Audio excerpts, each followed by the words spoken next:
your head should not have that much blood. No, not out of it. It's not. It needs to stay in your head. Well, no, that's the thing. Like, there's not even that much blood normally to begin with up there, and it just kept coming out. Like, look at Will. Mm-hmm. Will had a similar hit, but on the top of his head. Right. His blood stopped after a while until it restarted up again, but it stopped. Swerve's did not. My only explanation to this is Will took 1 Tylenol and Swerve took 12. And a shot of whiskey, probably. Yeah. No.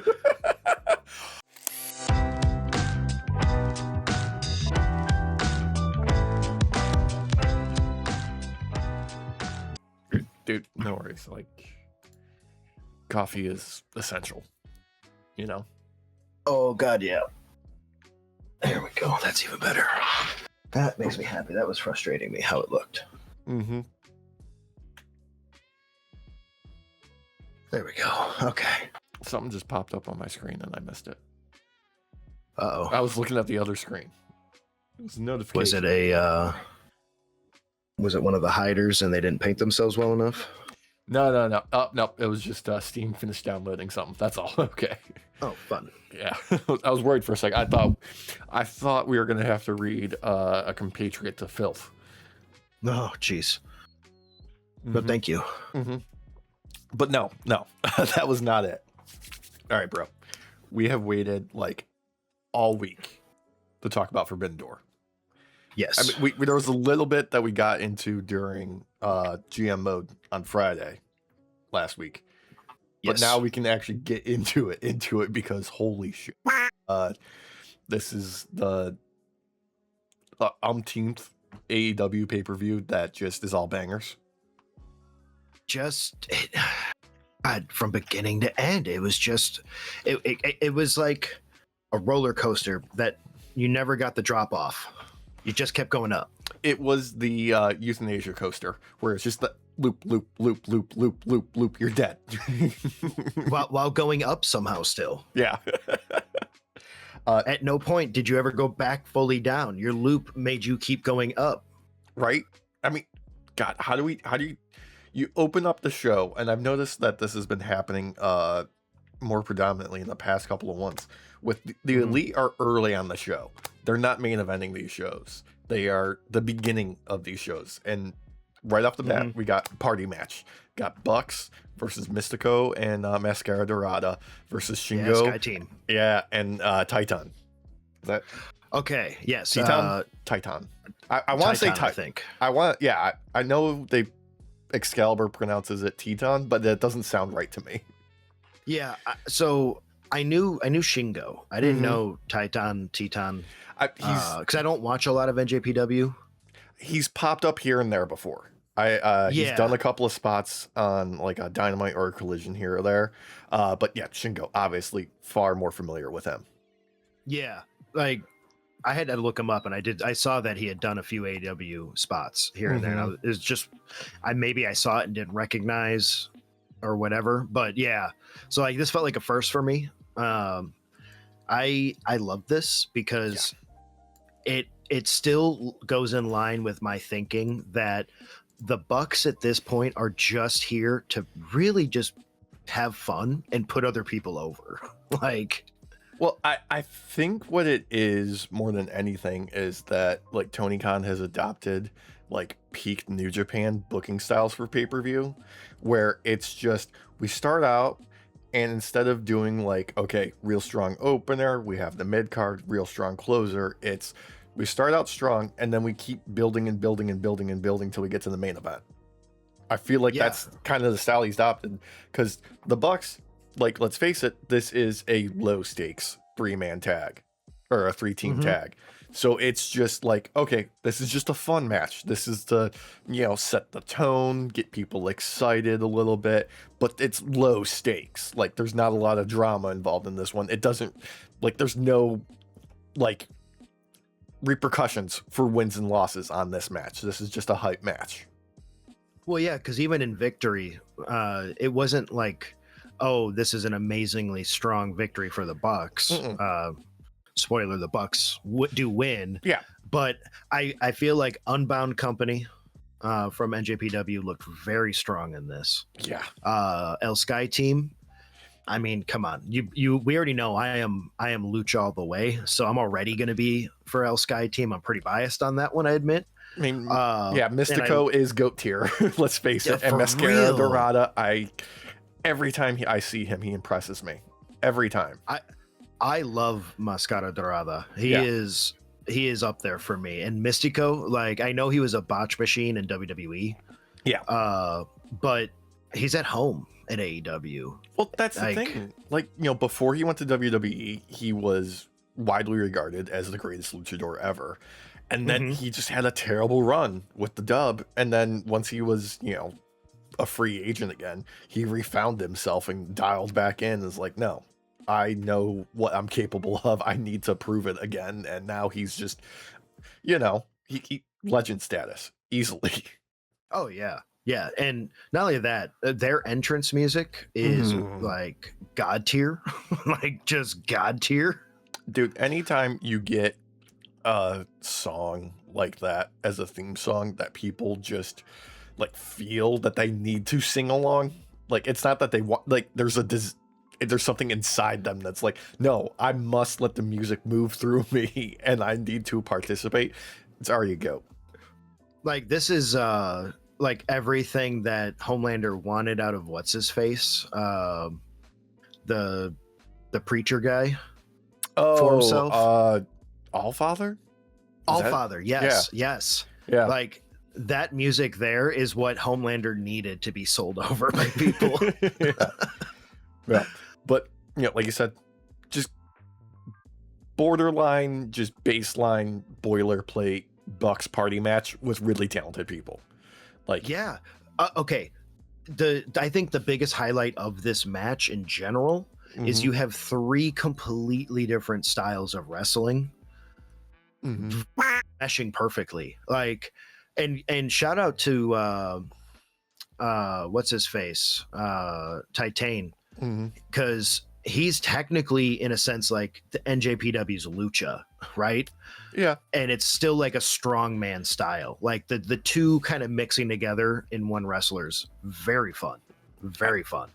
Yeah. Like I have no hate on this match whatsoever because this is just, like, okay, you got Nick Jackson doing his Lucha Libre spot where he shouts Lucha Libre. I'm gonna pop every time he does it. I don't know what it is that always gets me somehow. It just does. I think it's I think it's that perfect mix of humor, but then backing it up with like receipts, like actually be able to do shit. Yeah, so, like he's taking the piss, but he's actually doing it, so it works. Yeah, I just had fun with this match. I like having openers where there's less high stakes. Yeah, I like that kind of curve where it's like leading you into everything else. Yeah, and leading into another member of the Elite, Kenny by God Omega taking on Zack Sabre Jr. in what was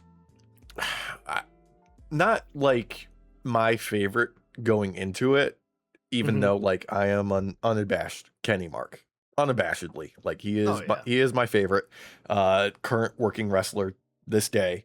Zack Sabre Jr. is interesting to say the least. He's so unconventional in his style that it's hard to not be captivated by, and setting a completely different tone with this, like right off the bat, both guys working not how I expected to start off with.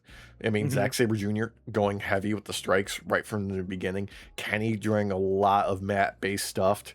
And then, by the end of it, they're just completely flipping to, oh no, we're doing the stuff that we're really fucking good at to really bring this whole thing home, where we're getting, Zack Sabre Jr. being a god octopus and Kenny flying in with giant flying knees right at his god head. Yeah, this match built up in the right way for me as well, where it started off like just mat wrestling. Yeah. And backed up real nice with counters over and over again. Like Zack Sabre Jr. is really good at what he does, man. And he's such a cocky little dick about it too. I love it. Dude, he's got such a great personality that just comes through so well. And oh god, the way that like he would tie up Kenny in these holds and still mock him while doing it was perfect. And the escapes out of Kenny's Snapdragon suplex. Yeah. God. Oh, the reversals into a flying armbar, like just unbeatable. Just like, hey, we had the party match. Now let's do some like mat-based stuff. You know, completely change the tone of what we got going on here. Just we've got 2 matches and we're already seeing a vast difference in just styles of wrestling that you don't get anywhere else. Yeah, I like that. It very much seemed like Zach had a counter for everything, but it was just never strong enough. It was Kenny has been taking hits for so long. Like, you're gonna have to give him something heavy, and only a few of those were heavy enough to make you think. And then it completely, like, okay, this is changing. Yeah, it completely changed the texture once they dragged each other to the outside, and it became Kenny's game. And then he does he takes the top of the announce table, lays it on top of him, and just does the double stomp right to the guts. Dude, you know that fucking hurt no matter what. No matter what. Mm-hmm.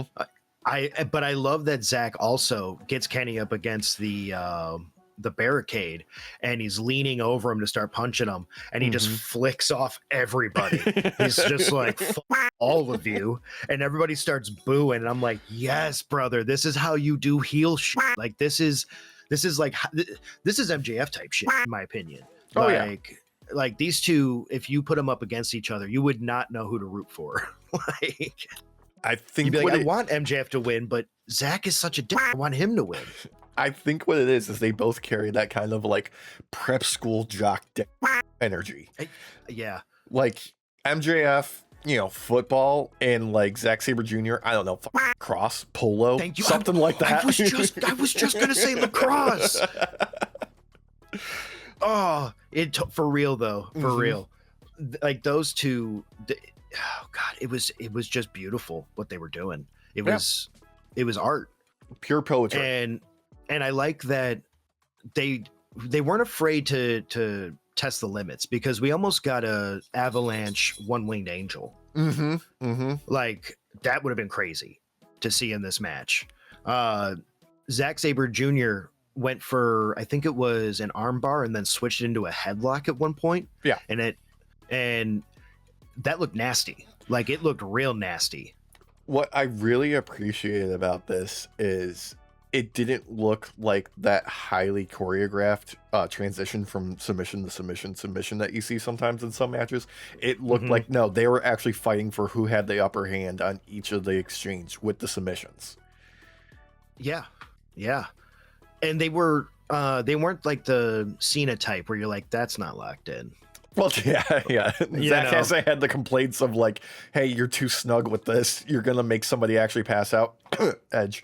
And instead, he's just like, no, we're good. It's like the kayfabe version of it. It's like, it's jazz, baby. It's just jazz. He just flows. Yeah. And the build up to the end of this, shout out to Zack Sabre Jr. on that one too, because no matter what Kenny was hitting him with, he just kept getting back up. Just kept getting up. Yeah. And like, just AEW doesn't do storytelling. They're telling a whole story through this match about how Zack Sabre Jr. has changed his game since the last time they faced off, and he has incorporated more strikes into his repertoire. He's encouraged himself to be more willing to tank those hits, and that is told throughout this, being, you know, the overarching story that is usually with Kenny's matches. With if he gets the one-winged angel, it's over. So it's always a fight for him getting to that one-winged angel, because it's a hefty setup.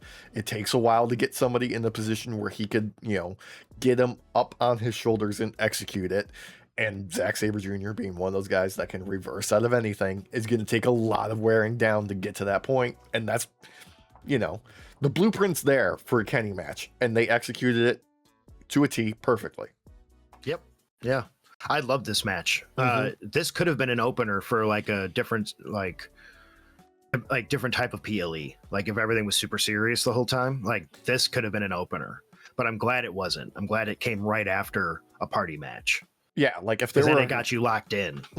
This was a Kenny's getting serious now on this run match. This wasn't like a high stakes. There is, massive repercussions for the winner out of this. This was Kenny's getting real fucking serious, and now he's proving people wrong. So that way they can build up that sort of credibility for when he challenges for the title, where it's like we're setting the stage for where Kenny's at in his career with this. That's what it was. Who's the what? Oh God, who's the comedian that liked to smash watermelons? Gallagher. Okay, this and was his brother this match, Gallagher too. Oh yeah, and Gallagher 3. Sorry, Gallagher Trey. Yeah, Trace. I feel like this match was where the hammer just connects with the watermelon to get you ready for gore. Like, oh my God, this match did not have this has been a common theme with AEW is this ramp up to gore, and this was the pre-gore. Like this almost had gore. This could have had gore. Yeah, this was pre. This was the pre, and then we got gore in the immediate next match, the AEW International Championship match, Bandito versus Jon Moxley. This was a bloody brawl of a fucking match, and just got all right. Number one, I don't care where Jon Moxley's sort of on the spectrum of heel versus babyface right now, because everything he's doing is both cryptid, confusing, and somehow still working for me. And Bandito has never been a bigger babyface than right now. He is magic at just reaching through the screen and making you want to believe in him. The only issue, though, Alex, is that his magic comes from his mask, and if you hurt his mask, his magic gets diminished. Yes, it is very much Samson's hair. The mask.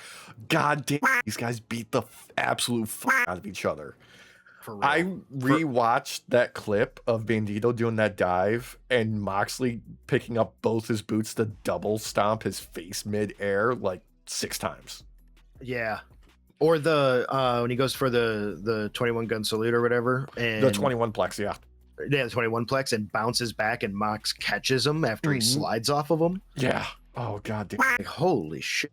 So this match banged. Yeah. Just like plain and simple. If you want like just a simple explanation, this match banged. Like there's there's something to be said about Moxley being able to win as much as he does and still make other people not lose in defeat. Like they come out looking like $1 million every time he gets a win, because he puts people through like a goddamn like gauntlet. He's just got that dark arts magic where he makes you believe in them, even though he's beating the absolute fuck out of them. I feel like he's hit that point that Steve Austin hit with the Stone Cold character, where pre-going corporate, like pre-heel joining turn. Vince, like where he's leaning heel all the time but never fully in it. That equilibrium point where people just love you. You're the anti-hero. Like you're not always the good guy. You're very clearly a bad guy when paired up to like a Captain America level person in good guy status like Bandito. But when you're put up against someone like, I don't know, Okada, you look like a saint. No matter what you do to him too. Like it's awesome. And this match, he played it perfectly. Like you still want to cheer for him, but he's very clearly the bad guy between the two. And there's no better example than when he just clearly goes to rip Bandito's mask. Like within 3 to 5 minutes of this match starting. It felt like that. I mean, this one was a sprint. It felt like it just flew by. I should pull up the actual like time of these matches, because obviously not much breathing room on anywhere on this guy go. There really wasn't. No, the pace that they had between match to match, I got to give AEW credit on that, because this card moved quick. It moved real fast. 18 minutes 7 seconds. I was gonna say I thought it was around 20 minutes because it had like a perfect flow to it. I one of those matches though that I can just keep watching. Honestly. Yeah. Like there was a lot on this card where I was just like, how are they still going? Don't ever stop. What I think my favorite thing about this match was when it started, they were equals. Mm-hmm. And then Moxley rips Bandito's mask, and all of a sudden he's the underdog for the rest of the time. And you can't help but cheer for him. Like, yeah, the storytelling was so well done, man. Like, I loved it. Yeah. And then, oh God, picking them up after, referee stoppage, Mox gets the win because it's Mox. He's going to win. It's just, that's just where he's at right now. Okay. Like, I'm sorry. Mox has built up a credibility within AEW as final boss status. Like he may be in a different company, but he's at a higher level than Seth, but he's on the same level as Roman. Okay. Like the Shield brothers are all the top of the industry, in my opinion, as far as like where they are kayfabe wise. But it doesn't matter because, it's just a good, honest to God underdog Bandito fighting till his last breath and getting over in that. Like, Bandito is already over, but now he's just like primed for, okay, what do we do with Bandito now? Because he can be the biggest babyface we have in the company. Yeah. Well, I mean, I'd love to see him go up against MJF again. Yeah. Like, that's such a great matchup from the last match that they had. Was it like 3 months ago or something? I think something like that. 4 months ago, maybe. Yeah. There's just there's a quality about Bandito. He has it. He just has it. Mm-hmm. And God, I don't think we've ever talked about it before, but he legitimately has my favorite lucha mask of all time. I love it. Yeah, it's a lot of fun. It's so cool. Anyway, we got a lot more matches to get through. Yeah, we should probably move on. IWGP Global Heavyweight Championship, Shota versus Pac. Shota being the first proto Death Rider, taking on the ultimate, second ultimate, because I think Claudio's my favorite Death Rider, but Pac is close, right there with him.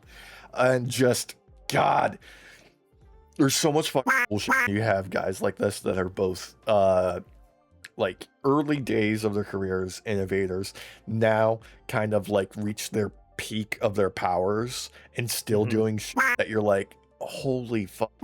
I mean, no more prime than when Shota does that slingshot neck breaker in between the ropes. I can't remember what it's fucking called. Yeah. Where he jumps to the outside, hanging on the back of Pac's head and choking him on the ropes. Just brutal shit. That was awesome. Mm-hmm.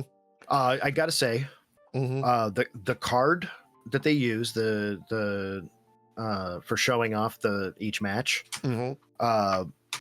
I like the art style and everything, but I did find a little bit of an issue with this one. When you put the championship, the little C next to each name, it does help me see who is who and who has the belt and who doesn't. But with Shota, all of a sudden Umino becomes Camino. Yeah. Or come in O. Yep. Yeah. Yeah. I pointed that out right away. Christina was like, "You're disgusting," and I was like, "Yes, I am. Yeah, that's right." Yep. I'm sorry, but my mind went there. Yeah. You know what I mean? I mean, you can't help but think about shooting ropes when you see something like that. You can't help it. But I saw that and I paused on it and I was like, look. I mean, just because, it's there and we're talking about it. I mean, this match did income. It did. Yeah. Oh, yeah. Shota highlight of him deciding to come out as Polka Dot Man. That was awesome. God, I'm trying to remember the last time we saw him in AEW, but he looks like he's bulked up since then. He has bulked up. Yes, I was gonna say the dude's beefier than the last time I saw him. Yeah, I mean, Pac is just Jesus Christ. Where Shota is this way big, Pac is this way big. Yeah, and I appreciate that he's growing his hair back out. I like the long hair on him. Yeah, so do I. This match was honestly who was stronger and who had more gas in the tank. Yeah. God, it fucking so hard. Like Shota is like, he's very stiff in how he hits, but you can tell that shit is safe as fuck because like Pac does the same exact thing. Yeah. And God, neither one of them let up. This is another 18-minute match. Another one that starts off with, you know, very mat based stuff. Very like, because Pac has been, ever since he came off injury, he's been leaning more towards like that old school, like European style of wrestling and toning down like the high flyer stuff, just so that, you know, he can build towards it, just so he can build towards, oh, hey, we're going to do like, you know, an insane Falcon Arrow, or I'm going to do a 450 and just get the win through, you know, another brutalizer, because God, it's got the one of the best names for a god mission. Oh, for real. Well, I mean, he threw him from in the ring, outside of the ring, onto a table, and then did the brutalizer. Oh my God, that was such a great table spot.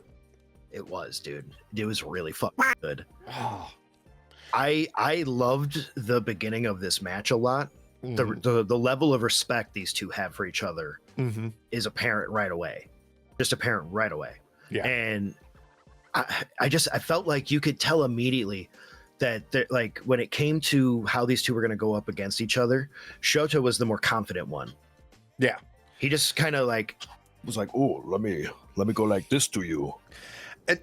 I mean, this was also a good example of like both how, you know, the whole visa situation over this card, but also trying to make the best of it by telling the story of like, no, Gabe Kidd, you know, forced Shota out of the Death Riders, you know, over, you know, back in Japan before this show. So now he's got a chip on his shoulder for the rest of them.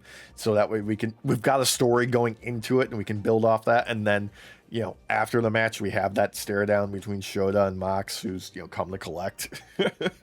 Wait, Alex, are you telling me that they actually pivoted and were able to capitalize on issues instead of just, I don't know, like having a champion not wrestle for over 90 days? Yeah. This is what Steve Austin used to refer to as turning chicken salad out of chicken shit. Oh, Yeah. wow. I wonder if other companies could learn from that. Yeah. I mean, you know, any of the other, you know, promotions out there might be able to, you know, take a lesson and think about, oh, hey, maybe we should pivot if we don't have a story. We can take a risk if we don't have a story. Which actually, you know, we'll talk about that, but we can get into it a little bit later. They did, you know, pull the trigger on something that they had planned for a future date. Oh, yeah. Yeah. Are you talking about someone coming out and saying hello to everyone and to offer a belt to Umino? Yeah, that was, God, I feel bad that like Tanahashi is like the only person that they could get there for New Japan as well. But I did see that cute video with Tony Khan being like, hey, I got you a custom guitar, Ace, because I love you and you're amazing and I just want you to be happy now that you're retired and stuff. Please don't get back in the ring. Your knees can't take it. They can't handle it anymore. You're done. Yeah. You're done. Yeah, it was a nice moment because he comes off of a stare down between Mox and Shota. Yeah. And which leads me wanting more, not gonna lie. Yeah. So them capitalizing on some issues with visas and stuff, it worked in my opinion. And then you put the cherry on top, you have Tanahashi come out, scare off the Death Riders, go grab the belt, put it on Umino in a sign of respect. Yeah. And it was just like, mwah, chef's kiss. Like, this is pure NJPW type shit right here. Yeah, it's Tanahashi is that guy that lends that little bit of like, he loves this so much that you want to see him happy, and you know, like he's gonna cry if something truly beautiful happens, and it's just like he's got that heart. That's why he's the ace. It's why he's the ace. Okay. The love of the game, man. Sometimes though, the love of the game isn't enough to overcome, Alex. Oh my God. Yeah. Sometimes those that make a promise to destroy something might actually do it. Might actually make good on it. Yeah, Jesus Christ. AEW Women's World Champ Tekla taking on Starlight Kid. And what I said, last week was going to be my sleeper of the show. Mm-hmm. And God, these two turned it up a god level. For real. Less blood, no blood. Mm-hmm. Well, maybe a drop or two of blood. Maybe. Yeah. But crazy match, actually. Tekla set out on a mission, and she is continuing on that mission. I gotta give it to Starlight Kid, though. Yeah. Like, there was seeds of doubt there on whether or not Tekla was going to overcome Starlight Kid. I mean, SOK has got a nasty looking drop kick, right? Yeah. And she's technically won twice against Tekla as well over the years. Yeah. So she's coming in with a win-loss record better. Yeah. And God, they really had some solid exchanges, throughout. There was definitely, like, oh, hey, Joshi wrestling style. We're going to do something that looks entirely too dangerous to do. And we're going to sell this shit like death multiple times throughout. I love, Tekla doing, the spider suplex shit. Like, that always gets me because I'm like, how is your core strength that insane? That's just not even just her core strength, bro. Her knees, her tendons, because holding on like that. Yeah, and her ankle strength too. Like that. Nothing about that maneuver screams it's dangerous as long as everybody does their part. Yeah. What screams dangerous is when you watch her legs during because you're like, you're gonna pop something one day if you're not careful. You're gonna pop something. God.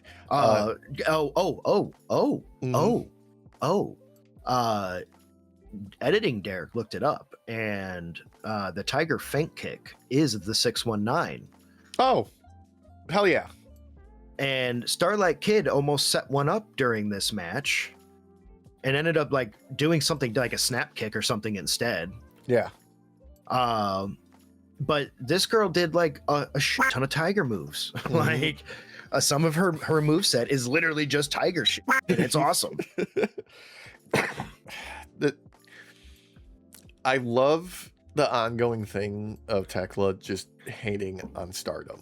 Like, yeah. Like, she's set out to destroy an entire promotion because she attacked the president and got fired, and that's just continuing on. Like, they're not dropping that. That's not just like, oh, hey, we need to find a way to get this person done with our contract and we need to write them off the story. Like, no, this is just going to keep going. This is going to live on forever with her, and it's going to be her, sort of like modus operandi going forward is like, I hate Joshi wrestlers. I need to destroy them all. No more apparent than, after getting the win here, because it's an AEW pay-per-view, despite it being Forbidden Door and stuff like that, we kind of foregone conclusion, yada, yada, yada. Cutting off Starlight Kid's mask, spitting inside of it is some nasty work, okay? And then whooped Okada, the NJPW Okada. Yeah. Not Okada the wrestler. Yeah, Taro Okada. Taro Okada. Thank you. I couldn't remember his first name. Beats his ass with it to the point where he passes out. Yeah. And fans are just pointing and laughing at him. Yeah. It's ridiculous.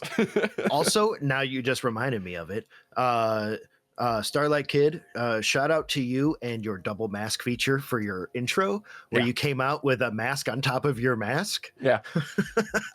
I liked the Forbidden Door patch on the back of both of them. Yeah, I was going to say the little Forbidden Door patch on the back just was chef's kiss. I loved it, dude. Yeah.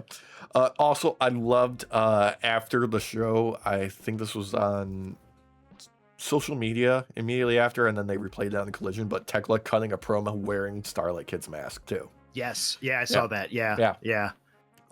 Tekla's crazy. If you weren't bought into it already and you had some issues with it, I think this match should have sold you, because even in ring, she is taunting Okada, she is taunting Starlight Kid, she's taunting anyone who's there because they enjoy Stardom. Yeah. She flicks off the entire crowd at one point, and they're all booing her. Like, again, perfect heel shit. Like, just perfect Austrian heel shit, Alex. Yeah.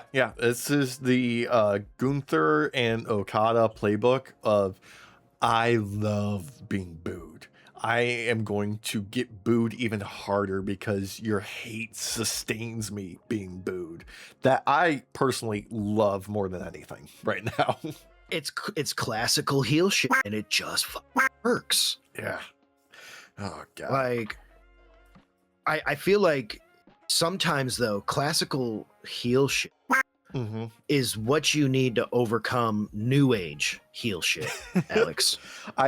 That's a great segue into what has surprisingly been the piss match of the night. The AEW World Tag Team Champions, Adam Copeland, Christian Cage, taking on the Dogs, Finlay and Clark Connors. That's not a knock against them. That's just like how stacked this fucking card is. Oh no, like I would have been more weirded out if there wasn't a World Tag Team Championship match on this card. But you're right, because of how stacked the card is, this just feels like, oh, it's here. Yeah. Oh, this is here too. And yet it's still it was a banger still. It was a banger. I will always pop for the pop-up spear that Cope and Christian do. That is one of my favorites. I will always pop for Christian, just continuing to do heel regardless of, like, he hasn't changed his character whatsoever. Not one fucking iota, okay? Oh, no, you're wrong. No, his cast is harder now. Yeah, his cast is harder now, yes. Look, this is just, Cope and Christian, like, they're playing the hits, right? That's what this is about. They're playing the hits, and we're building up the Dogs as, like, they haven't crossed the line into full-on despicable heel like, they're still doing, like, basic heel stuff. Like, regularly on the show, they'll beat up the production team on their way out to the entrance, and, like, Clark Connors has got to, like, snatch a toothpick or a match or whatever. He's fucking hot. And Finley's got to, bonk somebody on the head with his shillelagh. Oh, yeah, no, like, they're, like, the thugs in the Batman universe before they actually get some fun name, because Batman did something horrific and traumatizing to them. Yeah, exactly. Like, they haven't leveled up yet. But they're on their way.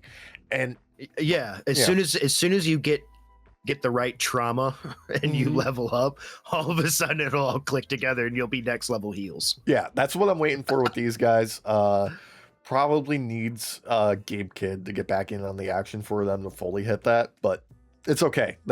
They are perfectly suitable for this, mid-card heel act, and great use of these guys to put on something that we have been waiting for a long time. We get a lights out moment, and the Bang Bang Gang is here, aura farming at the top of the ramp. What is this? Jay White's back, man. Breeze with the Switchblade. The Catalyst is back, and he looks smooth as fuck.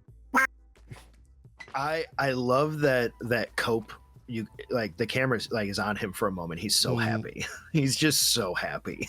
And Christian's so fucking pissed. That's one of the best parts about their dynamic with this version of themselves now, is that it's clearly like when you're putting a tag team together and one of them's a heel and one of them's a face and you don't realize it. Yeah. And you're like, oh, well, you're stuck together now. And they've got this great dynamic too with, like, their backstage promos and stuff like that, where one of them is always taking it too serious and the other one is taking it completely unserious. And it's always like, oh god, I still up when they're walking around with the steel chairs, hunting down people. Yes. And like, you're hunting down like FTR, and like Christian goes to take a swing at Renee, and Cope's like, what the fuck? Renee? She's got nothing to do with this. I love when they opened the door for their dressing room, and I don't remember what team was in there instead. And it was like, well, fuck it, it was Rocky Romero and Trent. Yeah, instead of FTR, and they're like, well, you guys are here, so we're gonna beat the piss out of you. Yeah, like, well, wrong place, wrong time for you, I guess. Yeah. Oh god. But no, this was a vehicle to return Jay White. Long overdue. It's been like a year and a half, and he has been sorely missed. Oh yeah, it was nice seeing him return. Yeah, like Bang Bang Gang finally at full power again. Yep. I Oh, can't wait, dude. that's gonna be Speaking of a match that I couldn't wait for, though. dude, Owen Hart women's tournament final. Maya World taking Mercedes Moné. Two who were not announced at the beginning of the tournament whatsoever. You know, Mercedes being the wild card, Maya World being a fill-in for Will Nightingale. Both of them taking this and just running with it. Running with it. This match was like as perfect as a match can get, even with all of like this. Like I saw on like Botchamania like a couple nights ago, Matthew did like a supercut of Mercedes trying to do that power bomb in the corner and her not picking it up. Yeah. And it kind of annoyed me because he cut it off at the before the point where she decides, okay, this isn't working, and runs to the corner and comes back and does a sunset power bomb version into the turnbuckle, thereby making it a story point. Like instead, like clever editing by omission of making that look worse than what was actually happening because they made it into a thing. So because she tried that a couple times technically, that spot. Yeah. And to me, it seemed like Maya just was holding on too tight for her to be able to do it, like storyline wise. Right. It never seemed like a botch to me. Yeah. At least it never came across as a botch to me. There were some spots that were not the best, sure, in this match. Don't get me wrong. And plus, I mean, Maya had like a major wardrobe malfunction during this. Yeah. Two technically. Her hair was coming off. She had to fix that. And then her top came off, and basically her silk lining is all that covered her at that point. And she just kept fucking wrestling. Yeah. Like it sold the idea of like, no, it just means that much that we are not going to slow down to fix this. Yeah, no. And this was great.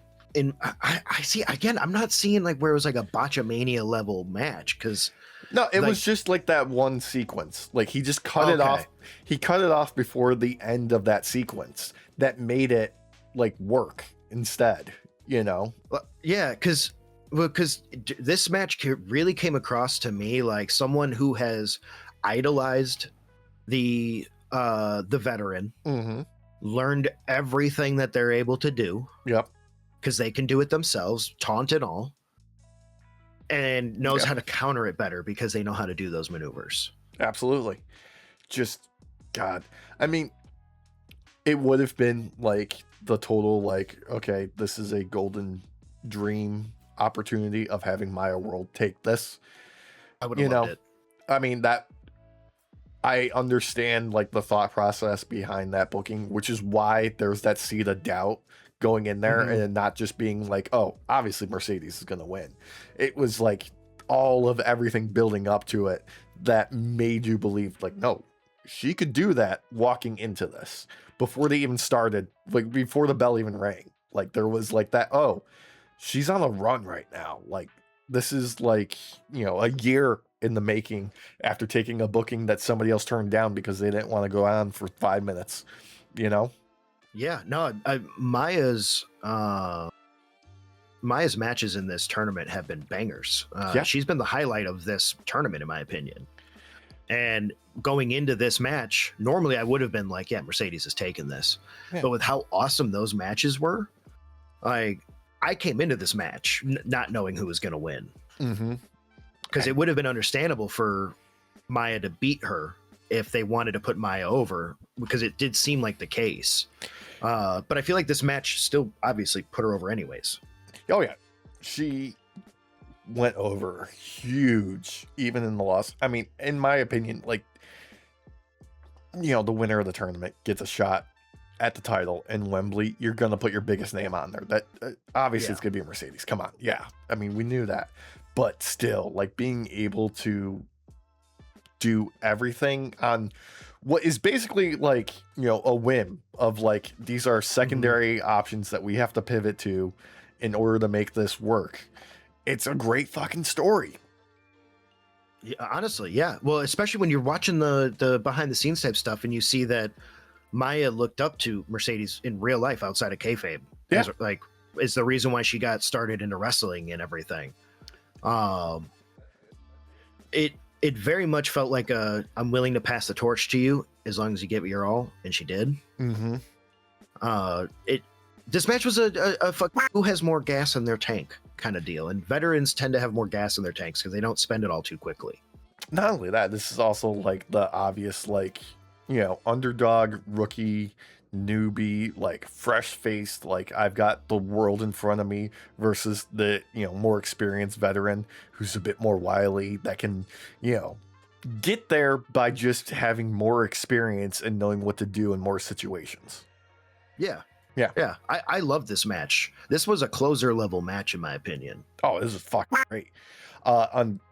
Unfortunately for some people, that was not the closing match of the night. We still have to get to a brand new style steel cage match. I believe the trademark pending is the Death's Door steel cage. A big round steel cage to fit 12 men in. And just holy a big hole. Shit. Yeah, just a big hole. We've got Mark Briscoe, Konosuke Takeshita, Darby Allin, Kyle O'Reilly, Roderick Strong, and Orange Cassidy taking on Team MJDCF. Is that DCMJF? Yeah. Don Callis, MJF. Yeah. MJF, Kyle Fletcher, Kazuchika Okada, Kevin Knight, Jake Doyle, and Andrade. All of these guys crammed into a ring with a giant round steel cage. Right off the bat, I'm going to say this steel cage was a fantastic choice for, I would say, the presentation value of being able to see everything. Yep. Like, well, and give them room to do shit too. Yeah, gave them room to do shit. I will say I do enjoy the aspect of a classic steel cage or a Hell in a Cell where it feels more claustrophobic. Like it feels like they're trapped in there. But you know, I gotta say for the people, you know, in the arena and watching, this works better for being able to see what's happening. It's just flat out better. Yeah. Just flat out better. Hell yeah. Yeah. It was fun. I liked that it has more room going around it. It does make it seem like if you're going to do some spots, you got to be extra careful though, because things are farther away than you might expect at first. Yeah. But I like that. Yeah, you could see everything going on at any time, whether or not the cameraman, the view was from the cameraman inside of the cage or outside. It didn't matter. Yeah. I honestly, this is so hard to recap because so much shit happened in this, and there was so much blood, and there was just every bit of weaponry that they could get their hands on, including a whole damn person. Like, how you know? How you know? How you know? I did not expect when Roddy Strong was swinging around that massive hockey duffel bag for it to actually contain Lio Rush. I have to hope that there was two bags, the one with Leo actually in it, under the ring, and this one, because if not, holy shit, because he bashed everybody. He did. And then kind of kicks it out of the ring. Yeah, he does. Right. And when he's doing it, he's having a hard time getting it out of the ring, which is kind of like a tell in a sense that something much bigger is in there than you might think. Yeah. But I gotta hope, because the amount of CTE that man would have gotten. Yeah. God. There was perfect amounts of silliness in this. Oh God, yeah. They went perfect amounts of just of serious, like, oh shit moments too, because the moment the tacks come out, MJF changes. He's like, no, he hates tacks. He hates get tacks me out of so here. much. So much that he has a broom under the ring at all times in case he needs to get him out of there. I love that that's become his thing. Like, his thing is the broom to clear up the shit that he doesn't want to deal with. Oh, it's so funny. Like it's about a minute long in this match, everybody. Maybe just over, of him cleaning the fucking ring and everybody just watching. Yeah. And X on commentary being like, this is the only manual labor that MJF will ever participate in. Oh my God. And even he gets so frustrated because he's brooming and it's not all getting out. He's like, get the fuck out of here. And then the cap being he gets crotched with it by Orange Cassidy. Just fucking great. And it's so nonchalant too. He just comes up, lightly grabs, and he goes, "Unk." Yeah. Oh god. And the JanSport backpacks being used multiple times. Number one, Kyle O'Reilly with the OG Nintendo, blowing in the cartridge before bashing a head in with it, choking people out with the controllers, and then Orange Cassidy doing a callback, and instead of it being a weapon, it's orange slices from Willow. Orange slices. I was honestly hoping that even the bad guys were gonna get up there and have some orange slices with everyone. When Fletcher came over, I was like, oh, he's gonna take an orange slice. Yeah. And then he slaps it, and Orange Cassidy gives him this like, what the fuck? Look. Oh god, I also loved the branded Don Callis family tables with the gold legs. Yeah, with the gold legs. God, that shit was hilarious. Oh, and Takeshita's fucking JanSport backpack had one of the best weapons ever for facing Okada. A fucking middle finger. Yeah. Oh god, that got gift so quick. I looked at Christina when we were watching, and I was literally like, "That's gonna be the middle finger." He's taking too long. That's the middle finger. Time he was just like digging in there like it's a bag of holding. Right. Where he's like, nope, those are my flashcards. Those are my dice. Where is it? Oh yeah, bam. How baller though would have been if he had pulled his arm out and he had the Yu-Gi-Oh card thing on his arm. Like, how did that get in there? They got to build to that. They got to do that another time. And I love that Takeshita fits right in with the conglomerate. Like, yeah, it feels right at home having Japanese Superman there. Dude, that blue thunder bomb he did to the outside on that table was a thing of fucking beauty. Yeah. Oh my god. His blue thunder bomb looks like a finisher. Like, yeah. Everything he does looks insane. Oh my god, we didn't even talk about Darby's back being on the top of the cage, and Kevin Knight going for it and exploding and falling through tables. I fucking jumped. Me and Christina were like doing other things while watching this. I think we were eating at the time. We might have been eating, and I was like looking down, and I heard boom, and I saw sparks. I went, ah! Oh god. Such a good spot. And even the announce desk was like, what the was that a bomb?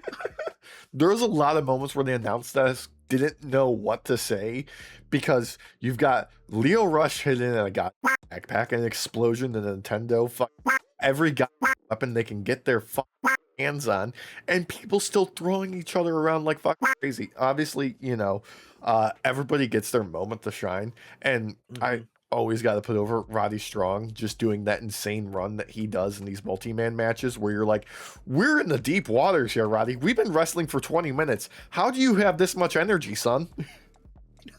But for the rest of the time, he's gassed where he's just falling around. Yeah, because he's getting his ass kicked too. Lio Lio Rush had an amazing spot for himself where he just took on everyone on DC MJF. Yeah. And just like saying he knows to every single one of them and freaking them out. Yeah. Orange wouldn't even go near him. He was like, fuck this. I'm staying over. I know he's technically helping us, but no. I love that Orange Cassidy's thought process is Lio Rush can only see movement. So I'm just going to stay away from him and be still. I mean, and even the announce desk calls him Gollum. Like, he's like, you better not have the ring on you. Oh my god, when MJF was doing the thing like the back and forth with the dynamite diamond ring, and Lio Rush is just following it.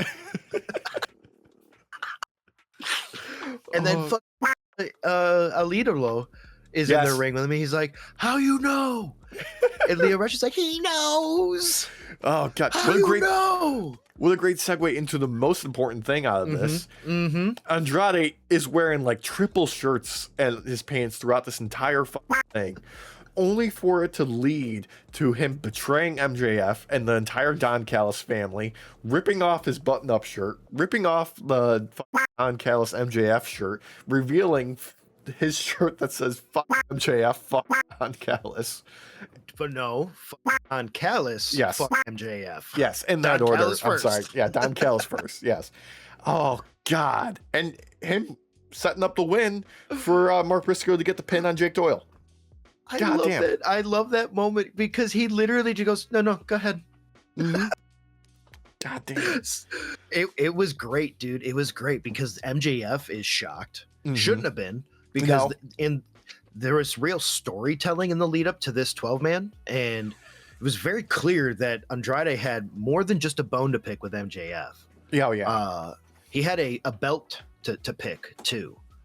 I mean, from the beginning, since MJF has started to pay off Don Callis, like, Andrade's been like, I hate this guy. I want his belt. Why are you making me do this? And even like, oh God, I still absolutely love the shot when they are picking the teams on that Dynamite, and Trent is walking up anticipating he's gonna be the last one announced, and it's Andrade, and then you have Trent in the background after everyone's dispersed looking kind of sad in his Miami Vice outfit. I forgot about that. He dressed up in everything for this moment. Yeah. Oh my God, I was dying when I watched that. I was like, no, they didn't pick him. It's so goddamn good. Oh God. Fuck. It's like in school when you're not even picked for the kickball team, and then the gym teacher's like, all right, you get to be the umpire. God, just an insane, ridiculous, over the top match, and it's not even, our main event.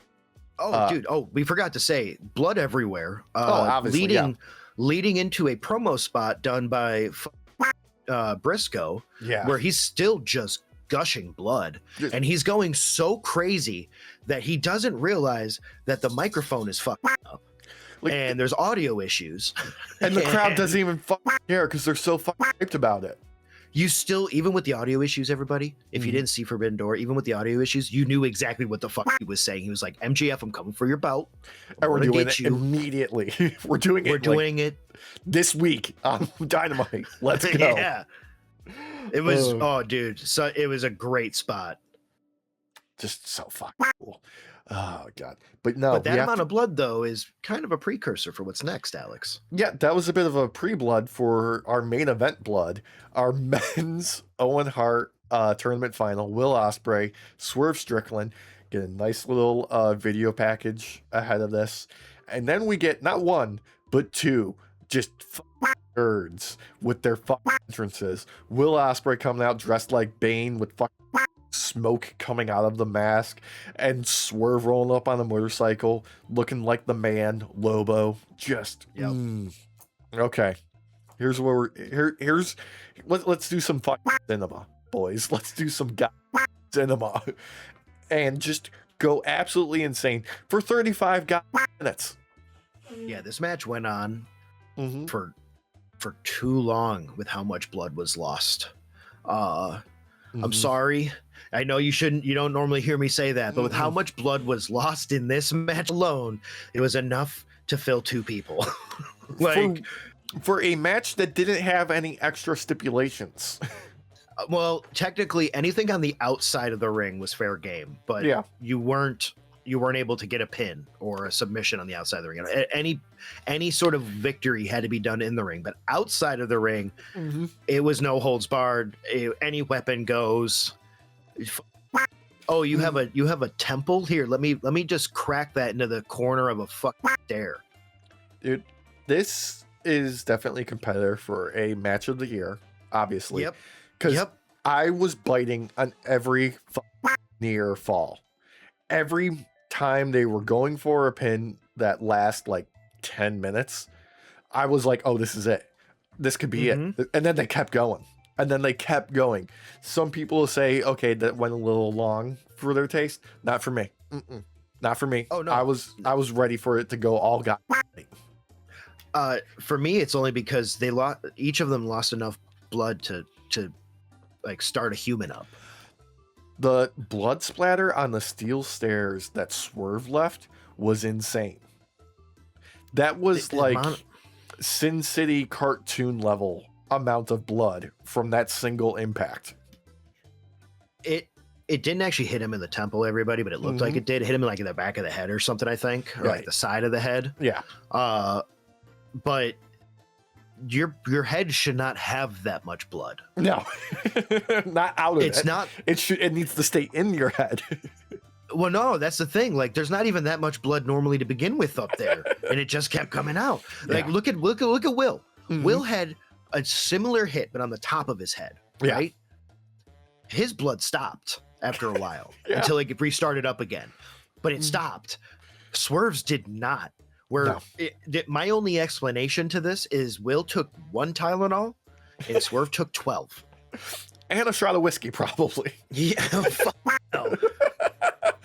I cannot say enough about how much I loved this match, because this went to full-blown peak levels of absurdity, and I was still super engaged. Like, look, we could say that Swerve hitting the house call on Ospreay and Ospreay's head cranking all the way to the side, still being upright on his knees and matching eyes with Mox, who is on the outside of the ring with the rest of the Death Riders cheering him on, is corny as fuck, but it got works in this context so too damn well. This was fucking perfect.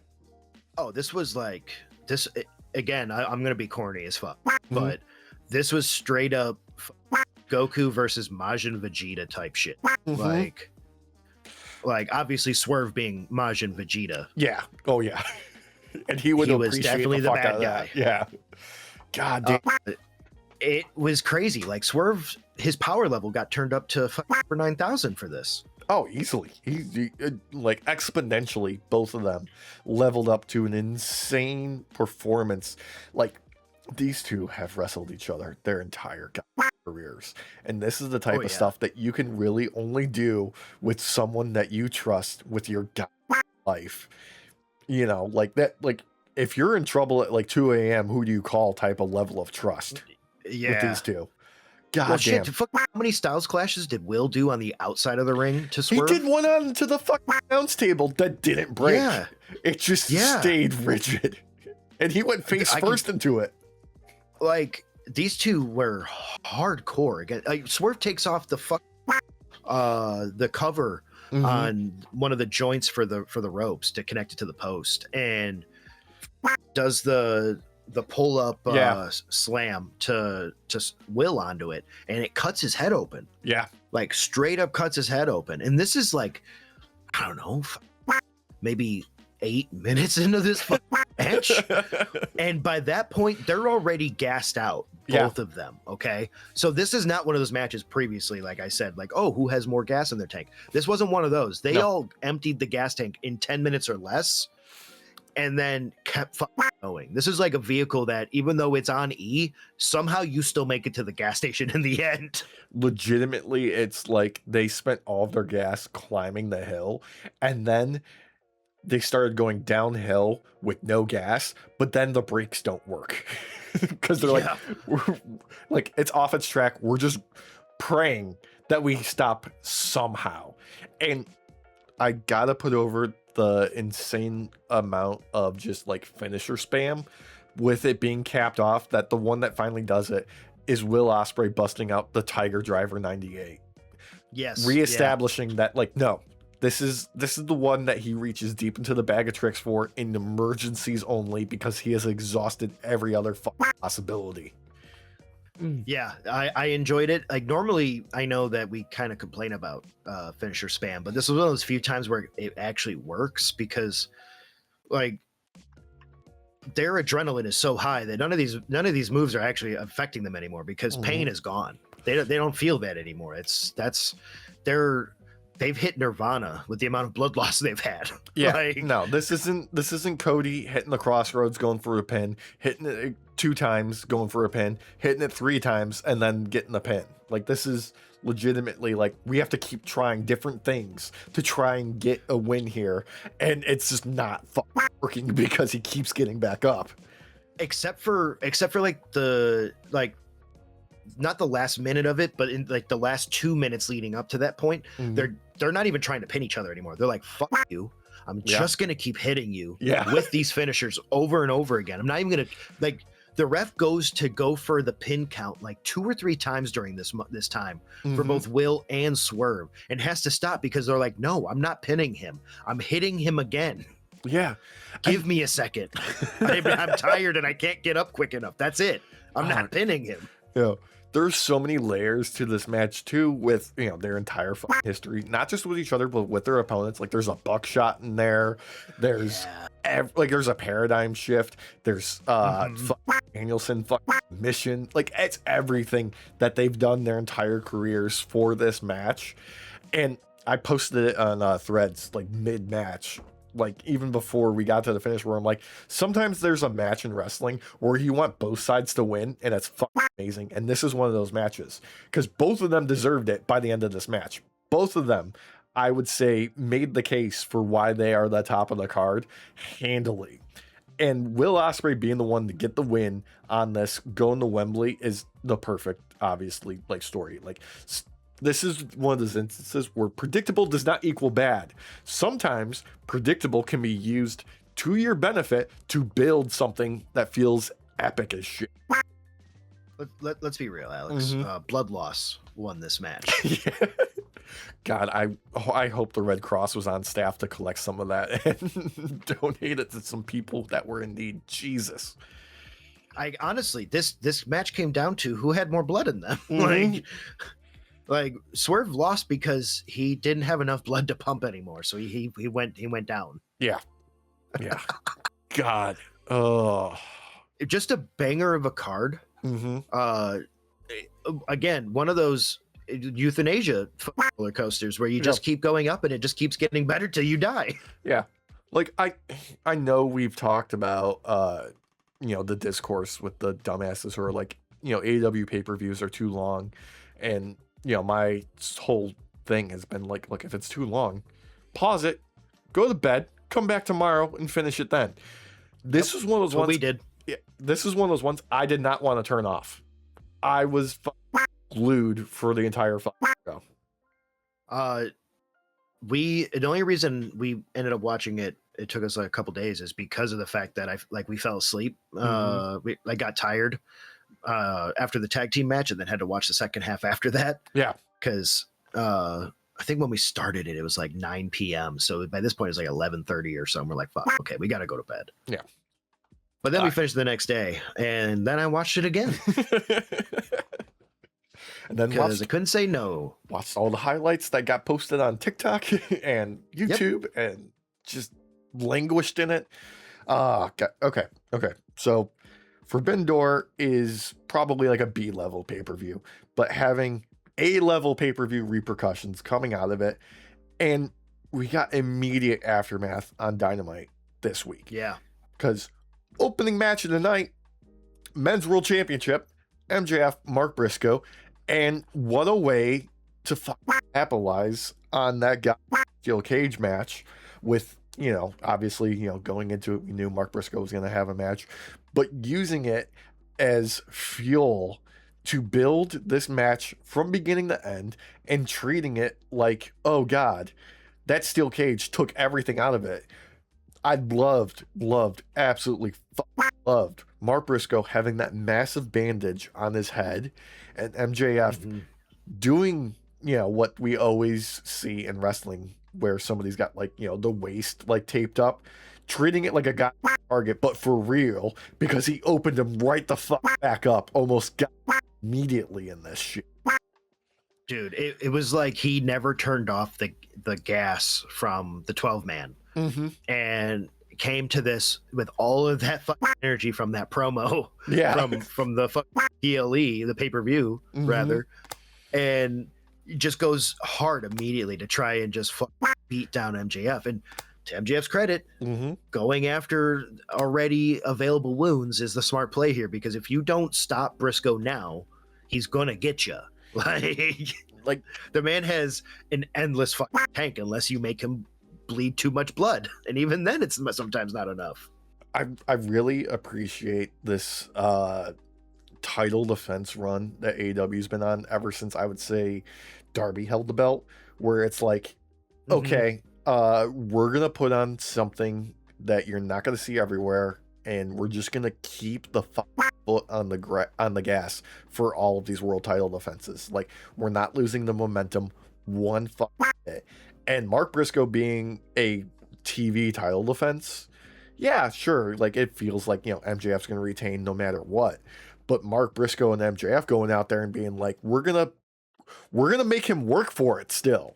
Like, this is not going to be an easy walk in the park for MJF, because Mark Briscoe is going to throw everything and the kitchen sink at him in order to try and beat him. Like, Jesus Christ, how quickly did they tear up the padding on the outside and start dropping each other out there? It was vicious. Oh, dude, MJF came out in white. And I'm like, oh, okay. Yeah, so there's going to be lots of blood again. Oh, yeah. He bleeding. Like, here we go. And this match from beginning to end was a banger. I like that MJF is now coming across as like he's always been a smart wrestler, don't get me wrong, but like the character right now is like thinking 10 steps ahead in many respects, especially with someone like Briscoe, where you kind of have to, because he's too crazy. So you have to come up with a million scenarios for one moment on what's going to happen. And MJF leads right into getting Briscoe into the J Driller, or gets out of the J Driller, rather, and just, what is it, the Heat Seeker? Yeah. And dude, God, this match for such an opener. I gotta put over that sequence into the finish, like that transition into the Heat Seeker for the pin was gorgeous. Absolutely fucking gorgeous. Oh, loved it so much. It's perfection. Like, I love when these two wrestle with each other. It's always been a banger, but these last like 3 of them that they've had over the past about 8 months now, maybe, I think so, yeah, have each been either perfect matches or near perfect matches. Like at no point in time does it ever feel like it's just a obligatory match between the two of them. Like, it always feels like, no, this is to the death. Yeah, like someone's dying today, and they're both like, it ain't me. Yeah, somebody's dying today. That's what's happening. Okay, had to get that out of the way before we talked about the actual opener to the show, which was directly after Forbidden Door. We get Will Ospreay coming backstage, celebrating with Alex Windsor. He's about to be interviewed, but then Moxley's there. And like, Mox does his, cryptic, Yoda Jedi mind trick speech and presents him with a Death Riders patch. And I really love this. I really love, like, that. There hasn't been lore established with this match or anything like that, but in that moment, you believe that it actually means something. And like, Mox is like, he was a heel that entire championship run, but he succeeded in his goal that he stated in the beginning of, no, we're gonna make this place better. And it's work. Like, everybody he's been touching this entire run has leveled up. Darby, Hangman, Ospreay, everybody's leveling up. Everybody's becoming like the guy. And I think a part of what makes that so good is there's no single match, like, at least in my mind, that I can think of during this run where it's still not him learning to overcome people instead of just being always just the best. Like, he goes up against styles he's not used to, like when he went up against Speedball Mike Bailey. Like, he had to adapt, and that was a really fun match storytelling wise, like learning how to fight Speedball. Yeah, it was I mean, Speedball rips, and it's always awesome seeing him. And the only reason I'm upset more than anything about Kevin Knight doing the heel turn is it wasn't Speedball, because I want to see a heel Speedball. I bet you we could get that if Kevin goes to make amends and Speedball's like, fuck you. Yeah, like, I want him to transition from being Danny in Karate Kid to being Johnny.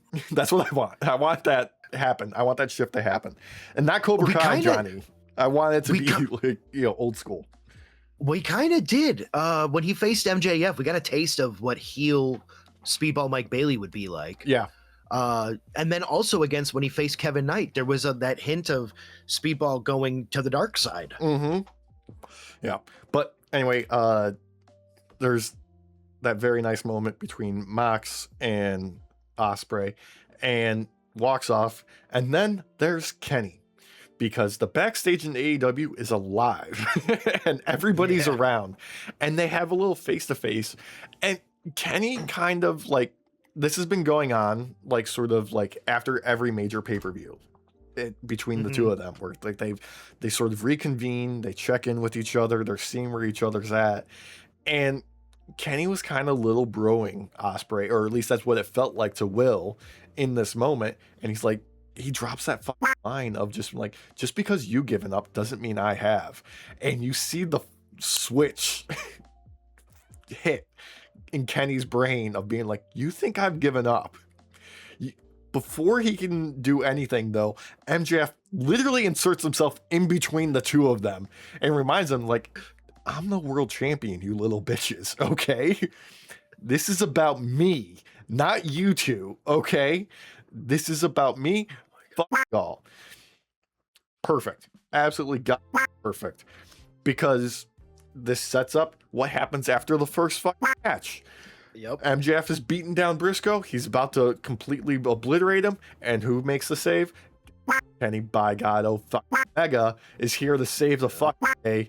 Challenge MJF. He's like, fuck you. You've got, plenty left to take. Let's do it tonight. Me versus you. Put the title on the line. MJF's like, fuck you. No, I just had a pay-per-view steel cage match. I just wrestled in the opening match. That's not fucking happening. And he walks off and you're like, wait a minute. I just had a wonderful idea. I will wrestle you next week. But if you lose, you can never challenge for the title again. I want your answer by the end of the night. See ya.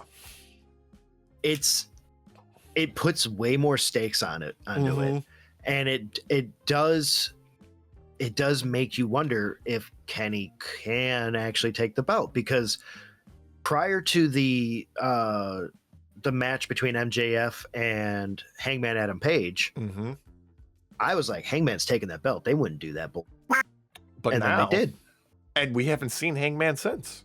And we haven't seen him since. I feel like the same thing could happen with Kenny, which, sure, great storytelling wise, fun, does lead them to go into different directions with these characters and not always having to worry about a belt necessarily. Yeah. But with how close we know that we are to Kenny's run, yeah, like we're not at the end, obviously, but we're the writing's on the wall. We see it. He said it himself. Like I've got more days behind me than I do have ahead of me. Yep. And so it's like, damn, I don't want that to happen because I want to see that belt on him one more time. Yeah. Oh man, I do too. Here's the deal though. Like, I hated the idea of the stipulation to begin with, especially with Hangman. I'm starting to not hate it so much, even if like Kenny loses. I don't want him to lose. Obviously, I want Kenny to win. Come on. But I don't hate the idea of him losing, like this whole like fuck Cody Rhodes stipulation that he set up for himself. Like, because now they've built up enough people to be world champion.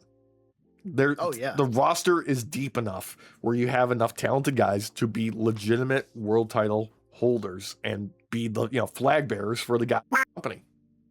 Oh yeah, no. If you had told me before the Hangman Adam Page MJF match that this was a way to pass the torch on to others so they get a spot in the sun, I wouldn't have believed you. I would have been like, no, they'll never do that. That's stupid. Yeah, I no.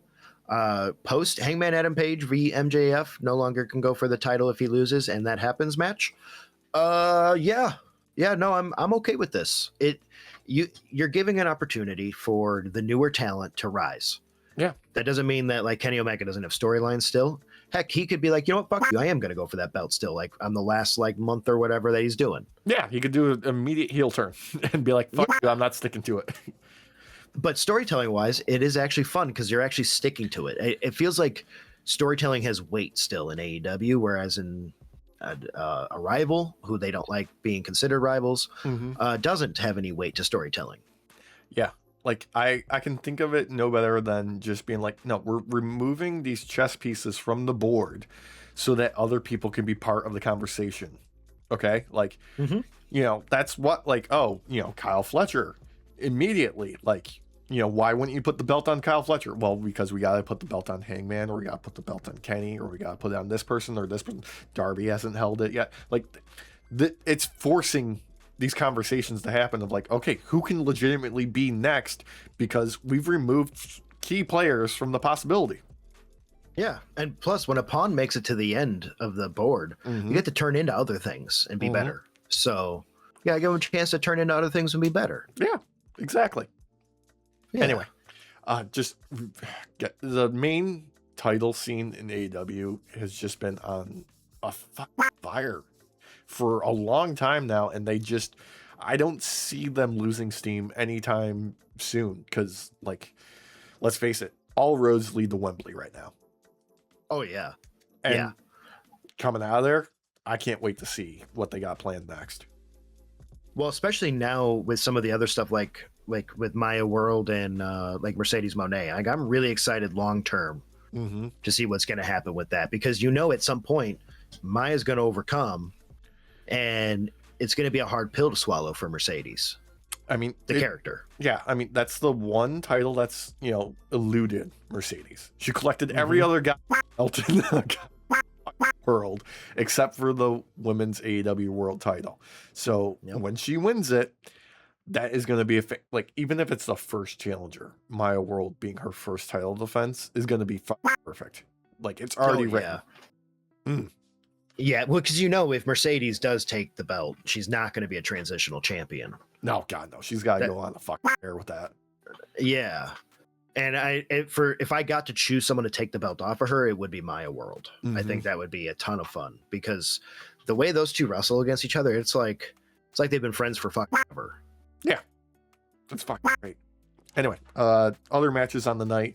We had TNT title defense. Kevin Knight defending against Blackheart Leo Rush. And number one, Leo Rush over like Rover, obviously. But I gotta give him I don't know who is responsible for it, but whoever decided that his Ring of Honor World TV Championship needs to be all black on black, give that person a face. That is sexy as fuck. I love it. Yeah, it's a great belt, dude. And it fits him perfectly. Like, it looks good on him. Overall, this match was great though. It wasn't like the best match in the world or anything. Oh my god! What? That's a Walsh. Quack? Yeah, it's a quack. Where's the? Son of a bitch! Yeah, that's appropriate. Since we now capture that in Discord, the fuck emote popped up in front of your face. Amazing. I didn't even look. Yeah. Oh god, that's gonna be great in the video. There it is. Yeah. God. Oh man, yeah, we were just going through AEW Dynamite, Walsh. With your favorite Gollum, Leo Rush. Yeah. I think you're making that name up. No? He knows. Oh god, we're gonna have to force him to watch some clips. Just a super cut of dads being like, God damn, I hate this house, this fucking piece of shit. I swear to God, I'm gonna burn it down, when they're trying to fix like a fucking light and it doesn't just work immediately. It's my favorite thing ever. That was me when I was putting together a coffee table for Christina's office. She got a new coffee table, and it has like this raising lid and shit. And the way I followed the instructions, okay? Shouldn't have, because I already thought of how to do it better. Because by the time you go to build everything and you put it all together, the last step is to put to screw on the hinge part for the lid. You do that at the end, after you also put the lid on the hinge part on that portion, right? you can't hold it in place on your own. It takes two people then to do that. You can't do that. So what you should do is do the sides that they connect to before you ever put the thing together. Because I had to have Christina hold it, and I had to be at this weird angle, and I was getting angry and frustrated. And I was like, "This stupid coffee table. Who thought of these instructions? They did this backwards. This should have been the other way around." And she's just like, "Are you okay?" I'm like, "No, no." Engineers, they don't know how to do things. Yeah, and then I get the screws in place on the corners so that I can, have her not hold it anymore. I'm like, "Okay, you can let go." She's like, "Thank God." Thank God. I'm just saying, at least it was lucky enough where it wasn't like, well, you know what? Screw this. I'm going to drill a hole here, go grab a bolt out of the garage, and we're attaching it this way. Your instructions are no longer valid. They kind of wanted to, but we were at her office I was putting it together there. I had she had to, okay. All they gave me was an Allen wrench with the long end of it is also a Phillips head, right? Phillips head, which you have no ability to twist that thing and not have it tear your hand apart. Yeah. I was like, I can't, this is going to take forever. I'm like, I can't twist this quick enough. I need a real screwdriver. And she went and found me this tiny little itty bitty tool set in their office, and it happened to have the perfect size screwdriver. So then everything went from 10 minutes per screw to 30 seconds a screw. Oh God. Nice. Yeah, it was great. Gotta love it. Anyway, setup is back on track, so we're good. Oh, awesome. Okay. Side quest complete. Beautiful. But yeah, Walsh, Leo Rush, I think you would enjoy. He's very much a Gollum type. Yeah. Legitimately, he acts like Gollum. He wrestles like how you would expect Gollum to wrestle in a ring. Yeah, if Gollum wasn't fighting a lot. Yeah, if he wasn't so sinewy and he was more muscle. Yeah. Oh, God. It's hilarious. From Forbidden Door, when he makes his appearance in the 12-man match, everybody's afraid of him. Even people who are on his side are like, "No, get away." Despite the fact that he was hidden in a hockey bag before it was revealed that he was in the steel cage. Was used to bash people. Yeah, it's great. It's so amazing. Yeah, wrestling's so silly. I love it. Oh God. But yeah, we were on track with Dynamite. We had Will Ospreay and Jon Moxley teaming together to take on the Swirl. Yep. Just I knew how this was gonna go. I'm not gonna lie. Oh yeah, of course. I mean, this was a prolonged squash. This was just to show how well Mox and Will Ospreay can work together when they're on the same team, and to show off that Will Ospreay has added the little Death Riders patch to his gear. Yeah, I did. This was self-aware jobbers, because they tried to fight before the bell rang. Yeah, and try to get the upper hand immediately. So at least they're aware enough to know that if that bell rings, we're Yeah. Also, there's a great moment with Jay Lethal on the outside getting fucking duplexed out of his boots by Marina Shafir. Yeah, I forgot about that. Because he went to do his Macho Man impression on the outside, and he just turns around into her, and she's just like, "Nah, you toss, she's like, done." Oh, go by. Yeah. Oh God. But yeah, no, just a fun little tune-up match. And then after this, we got the stupid ass, somehow this is working, Chris Jericho, Tommaso Ciampa back and forth that they've been doing, where they are just forcing other people to say that they are better than the other one. And then it ends with Chris Jericho surprise attacking him, just Pearl Harboring him in the backstage, and the two of them brawling through the parking lot. Yeah, so security tried to stop them, and it was no, come on. No, it's not happening. Oh God. And then thankfully we had the return of Switchblade Jay White in the ring, cutting his tongue-in-cheek promos have been sorely missed, where he calls David Finlay a guy Nepo baby. It signals a chant from the crowd, and he's like, "Don't do that to me. Do that when he's out here." Just and then asking who let the dogs out. Who? No. Derek, stop. Yeah. Oh, My God. nightmares. It's so fucking great. We also got to catch up with Cope and Christian, where they're talking, backstage with Lexi Nair and being like, look, Cope is on good terms with Jay White. Christian Cage less so. So we got a little bit of friction there. That's putting it very lightly, Alex. That's putting it very lightly. Putting it very lightly, but it's something to build onto, which I appreciate. And Shane Taylor and Shane Taylor Promotions being unhappy that the Bang Bang Gang is all reunited because they've taken over Collision now. It's their show. So now you guys got to step up. And of course, that's just setting up a match for Collision. And look, I'm not going to be upset about the Shane Taylor boys getting some time in the sun on Dynamite and getting the show off on Collision, because Shane Taylor's just one of those guys. He's a guy enigma in this fucking business because he looks like a guy grimace, yet somehow he does crazy fucking in the ring that makes you believe that he's like world championship material at some point. Like, what the fuck? It's just crazy. Yeah.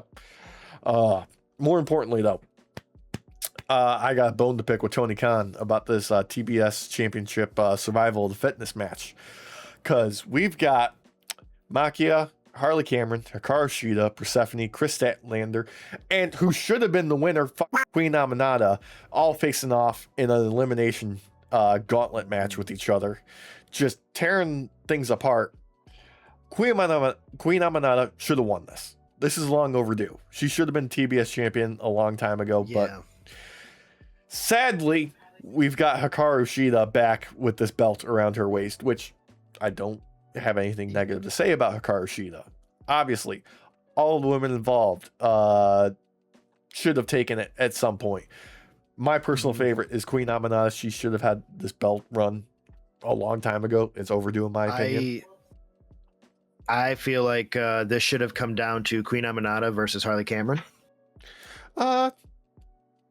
Harley, obviously, in her Supergirl gear again. I would have said Queen Aminata or Persephone. Well, for me, it's the fun factor. Yeah, it's just a fun factor. Yeah. But it was nice to see Shida take the victory at the same time, because I like that storyline between her and Statlander. Yeah. So, I mean, we're still getting storyline-wise, we're still getting movement. So we're still getting movement, and we still are getting teased that Willow's going to be back sooner than we thought, which is interesting. So it feels like, okay, are we just going to do an immediate rematch for Willow when she comes back? Or is there something else at play? Are we just moving Willow to a different spot on the card in general? Yeah, we'll have to see when she does get back. I wonder. I feel like she'll probably be the one to help solidify the new belt holder by losing to them. Yeah. God. That's my guess. Maybe. We'll see. I would have liked Queen Aminata to take it still. That's just me. Yeah. Queen Aminata, Harley would have been a fun one, just because as someone who very much is in essence of like a Chelsea Green type, where they like to be the Joker and the Jester, have fun. I don't mean Joker like, ha ha ha ha. I'm the Joker, baby. I'm the Joker, baby. I got this smile. Yeah. No, but it any one of them could have won. Even Statlander, I think it would have been a fun win as well. That's the hard part about this match, is I kind of wanted all of them to win. Yeah, exactly. And they, none of them slacked off in this match. This was still a great match. I mean, obviously it's a cheat code when you've got, a multi-person match and like there's stakes at play. So like, obviously it's going to elevate it a little bit, but all of them showed up to put in the clinic, and I can't hate on anybody winning this. I really can't. Yeah. Like Walsh, it was basically like a mini Rumble. Yeah. In a sense. Instead of getting thrown off the top rope, you were eliminated by pinfall, though. By pinfall. Or submission. Yeah. Okay. Because it ends by submission. Shida does the ankle lock.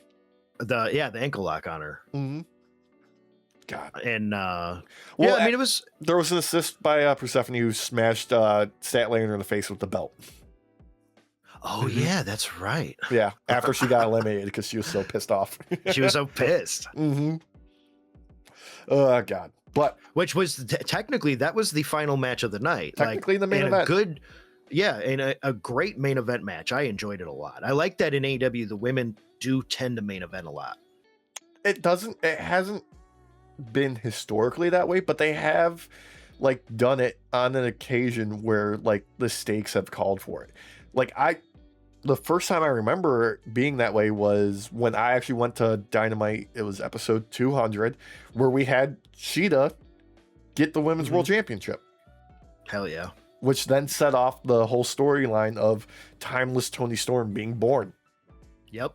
Yeah, I was gonna say this was I remember why I didn't go to that one obviously, but I watched that one night. Yeah. Yeah. Yeah. I was there for that one. How many times did Tony main event a Dynamite or a Collision? Like a ton of times. Yeah, and well, obviously because Toni Storm rules. Yeah. Same thing with Mercedes. She's main evented a ton of times. Mm-hmm. And opened. Yeah, because they thought. Cool. Anyway, before we wrap up on Dynamite, though, Kenny Omega has decided what he's going to do. And he said, you know what, MJF, you want to take away my chance of ever challenging for a world title if I lose? Bet. This is what's going to happen. Well, despite the little hiccup earlier in the night, though, Ospreay did try to warn him not to do it. Well, so there was some back and forth with the Bucks in the locker room in the middle of the show. And then as Kenny is going, like they hit his music and Ospreay interrupts him before he's walking out there. He's like, stop. Kenny, are you sure about this? And I think that just cemented in Kenny's like character's mind of like, motherfucker, stop doubting me. I'm going to go do this. Kind of fucking perfect. It was good. I just love that like everybody's questioning it. And because you know people at home are too. Like don't do it. Don't do it. We saw what happened to Hangman. Risk. Yeah. Yeah. We need the bout machine to have a belt. Yeah. Oh God. I also appreciate that like they didn't shy away from anything in the history of AEW except for one thing. Because when MJF cut that promo in the beginning of the show challenging Kenny, he listed off every single title offense and every person, big name that he's beat over his career with AEW except for CM Punk. And that's fine. That's fine because, you know, that just, you say more with saying less in that instance. Yes. But the way that he was able to rattle off all of one, like Danielson, Hangman, blah, blah, blah, Mox, like all of them. Like just like he rehearses it in his mirror before he goes to bed every night, you know, talking himself of all the people that he's better than in his mind is perfect. And then Kenny being like, you're confident, but I'm goddamn Kenny Omega, I don't back down from anything, is exactly what we need. I'm only curious if this is going to actually end up leading to Kenny getting the win at Beach Break, MJF not backing down, and Wembley ends up being a triple threat. That'd be fun. It'd be fun. I would enjoy that. Yeah. Well, because with the triple threat, you can make it so that no one looks weak at the end of it, which would be a fun way to kind of move things forward for MJF and Will Ospreay, while still giving Kenny the belt for one last time. Yeah, because like, hey, Kenny can be a transitional champ to leading into their biggest show of the year easily, no problem. And he doesn't lose anything in it. He still gets to say, like, no, I got that belt one more time. I still got that dog in me. You know? Yeah. You can't stop me. And plus, you know, it's going off of like having to rattle off names before going to bed. Like he gets a belt on him again. He could start rattling off all the belts he used to have and be like, I'm going to get them again. Oh, belt collector. I want this one. I want this one. I want that one. Give me your belt. Oh, have Kenny. Everyone. Yeah, have Kenny actually go through and run through the women's division and just take all their belts real quick. Okay. Or just have him take the tag team belts by himself. By himself, yes. No, here's what I want. This is absolute like fantasy booking out the ass. I want him to reunite with his former tag partner, Asuka, and those two go on a generational run where they collect all the belts together. That would have been so much fun. Yours is better. She always wins. Yeah. She's a cheat code in herself. In it of herself, I should say. That's not fair, but I love it. Yeah, I do too. Less love though I got for WWE this week. Yeah. So we opened up Raw with Obafemi, rightfully so, King of the Ring, and he's interrupted by one Brock Lesnar with Paul Heyman at his side, but Brock is going to cut a promo himself because we know how good Brock is at cutting promos. Says that he doesn't watch the show, just flat out admits it. We all know this. And then lays a challenge to Obafemi so that Oba will give up his title opportunity at SummerSlam and instead face him in a Hell in a Cell match. What? What? Talk shit, hit Alex. So, look, I wouldn't. I wouldn't have cared if it wasn't also put on the Raw recap that I think who's the Sam whatever his name for WWE. The official recap laid out that Oba had completely forfeited his title opportunity, despite on the show him saying that he'll just do it another time. What? Yeah. Which makes you wonder, will he show up for both nights instead? I don't know. This is so dumb. This is so We had the perfect retirement for Brock Lesnar at fucking WrestleMania, and now we're doing this 50-50 booking. I've bitched about it enough, but this is just making it actively worse every time they add more to it. Yeah, because we praised that match, that WrestleMania match between the two, because it was such a great way of putting Oba over and such a great way for retiring the character Brock Lesnar. The human, but the character, that was awesome. Yeah. And they just went back on it immediately. Like this made it worse in my book. Like, just wondering how mad you're gonna get on match 5. Right.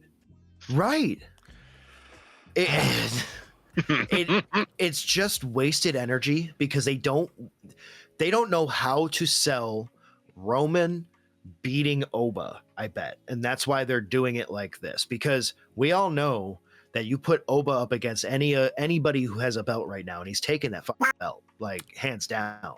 Well, there's an easy, if not obvious, solution that we'd hate for Roman to win, and that's with bloodline shenanigans. Because that's just what would happen. We would have both the Usos out there. We'd have Jacob Fatu, and they'd probably rope in, like, Solo and Royce Keys on top of it.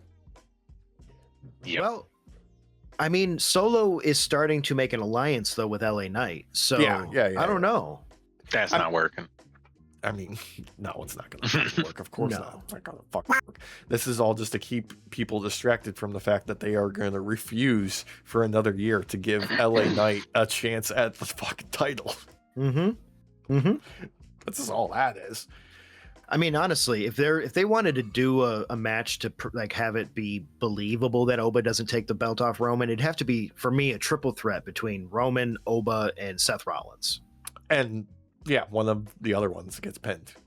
And Oba's it'd have to be like, oh, it's tribal combat. I get all my family members. And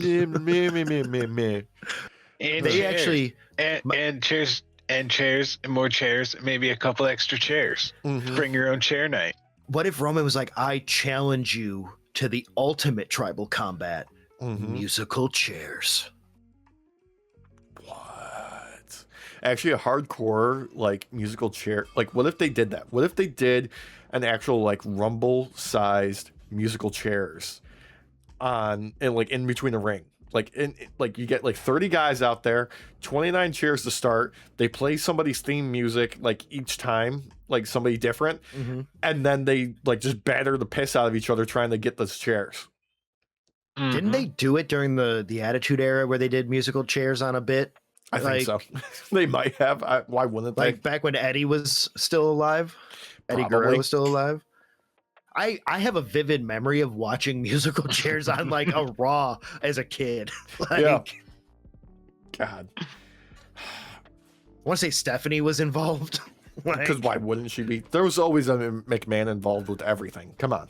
Always. Yeah. Anyway, like the rest of the show is like nothing to write home about. Let's be honest. There was a lot of Vision shenanigans that was boring and didn't really matter. And then to cap off the They're night, really hyping up the idea of the Vision. Well, at least the idea that the Vision's moving on beyond Austin Theory. Like, yeah. And there's stuff with Maxine Dupree happening with the Vision and shenanigans on that end. There was at least some weird stuff happening with Danhausen and the Judgment Day, because now they're mortal enemies, and he is cooking up something. He's cooking up something that we'll see in New York. Somebody who's native to New York was teased. Somebody who recently was with AEW and has decided not to renew his contract and has made moves, so to speak, back to WWE.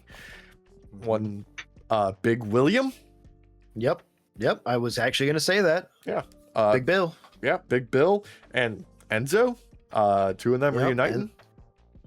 Enzo was not as surprising to me as Big Bill, honestly. Where I do think he hit a ceiling in AEW. Big Bill, yeah. With that character, I feel like if he just went for a different gimmick, like in a transition phase after Jericho, we'd be seeing a lot more Big Bill on screen otherwise. Hey, man, good for him. Like, I enjoy him as a wrestler and performer. I think he's got great personality. He's got great presence, and he does, like, he plays a good big guy. He just does. Yeah. I just love him. He has fun in the ring too. Yeah, I love him being a guy. Like, he's got banter. It's great. Yeah. And Enzo was over like crazy in WWE. Even when they did decide to torture him by hanging him in a shark cage and suspending him above the middle of a ring because he's terrified of heights. There's things to there. Motherfuck. Yeah. Or, the time that, after he was fired, he decided he was going to buy tickets and disrupt an entire show from the crowd and get kicked out.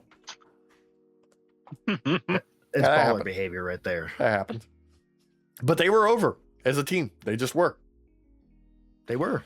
Yeah. Let me think. Rest of the show, we had Joe Hendry, Austin Theory, shenanigans. Liv facing off against EO to set up their SummerSlam match. It's fine. LA Knight, Jimmy Uso going back and forth because Bloodline is everywhere. But main thing of the show, Seth Rollins challenging Roman Reigns. Oh, no, I thought you were going to say Maxine Dupree versus Raquel Rodriguez. No, nobody gives a fucking shit about that. Come on, let's be honest. Not even Lyra's little promo spot in between? Oh, God, what the fuck is that? She looked like Harry Potter. She looked like the ghost that haunts the restroom. Yeah. Or,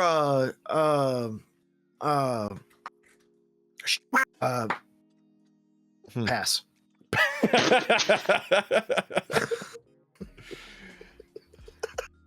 Oh, God. She looked like her husband, actually. I'm not gonna lie. She dressed like her husband does. Yeah, a little bit, yeah. God. It was like she borrowed his sweater. He's like, she's like, babe, can I borrow that sweater real quick? I need to look ugly as fuck. I need to look disheveled for fucking a pre-tape promo. What? So I would have loved this had there had been any more build up to this prior to it all. Like, this would have been so much better had we had any sort of real inclination storyline wise that she was turning heel. If it meant anything, if it meant a god thing. And like, honestly, I feel so bad because I'm sure, Nikki Cross was at home seeing this, just punching air. Yeah. Just straight up. We keep doing this terrible gimmick with the women of like, I've gone insane. That's it. I know. That's the gimmick. That's my character. I've gone insane. I'm hearing voices. It didn't work. Let's try it again. Yeah. Maybe you try it. If that doesn't work, you try it. Actually, we'll do it like hot potato. Everyone roll a d20. Who got a 1? You're doing it next. They have a dartboard of ideas, and it's all turned psycho. Mm-hmm. It's legitimately that bit of Arrested Development where Tobias and Lindsay are having their conversation about their relationship, and he's like, sometimes couples open up their relationship in order to save it. And he's like, does that ever work? No, never. But maybe for us, it'll be different. Oh God. Fucking hell. Yeah. I was thinking it's a hat of ideas, but every piece of paper is go crazy. Yeah. Like, go ahead, see what you get this time. Yeah. Have you guys seen the channel That's a Bad Idea on YouTube? No. They do skits, and one of them is for the Hunger Games, and the one guy, he turns to the other and he's like, I don't want to get picked, man. I don't want to get picked. I can't do this.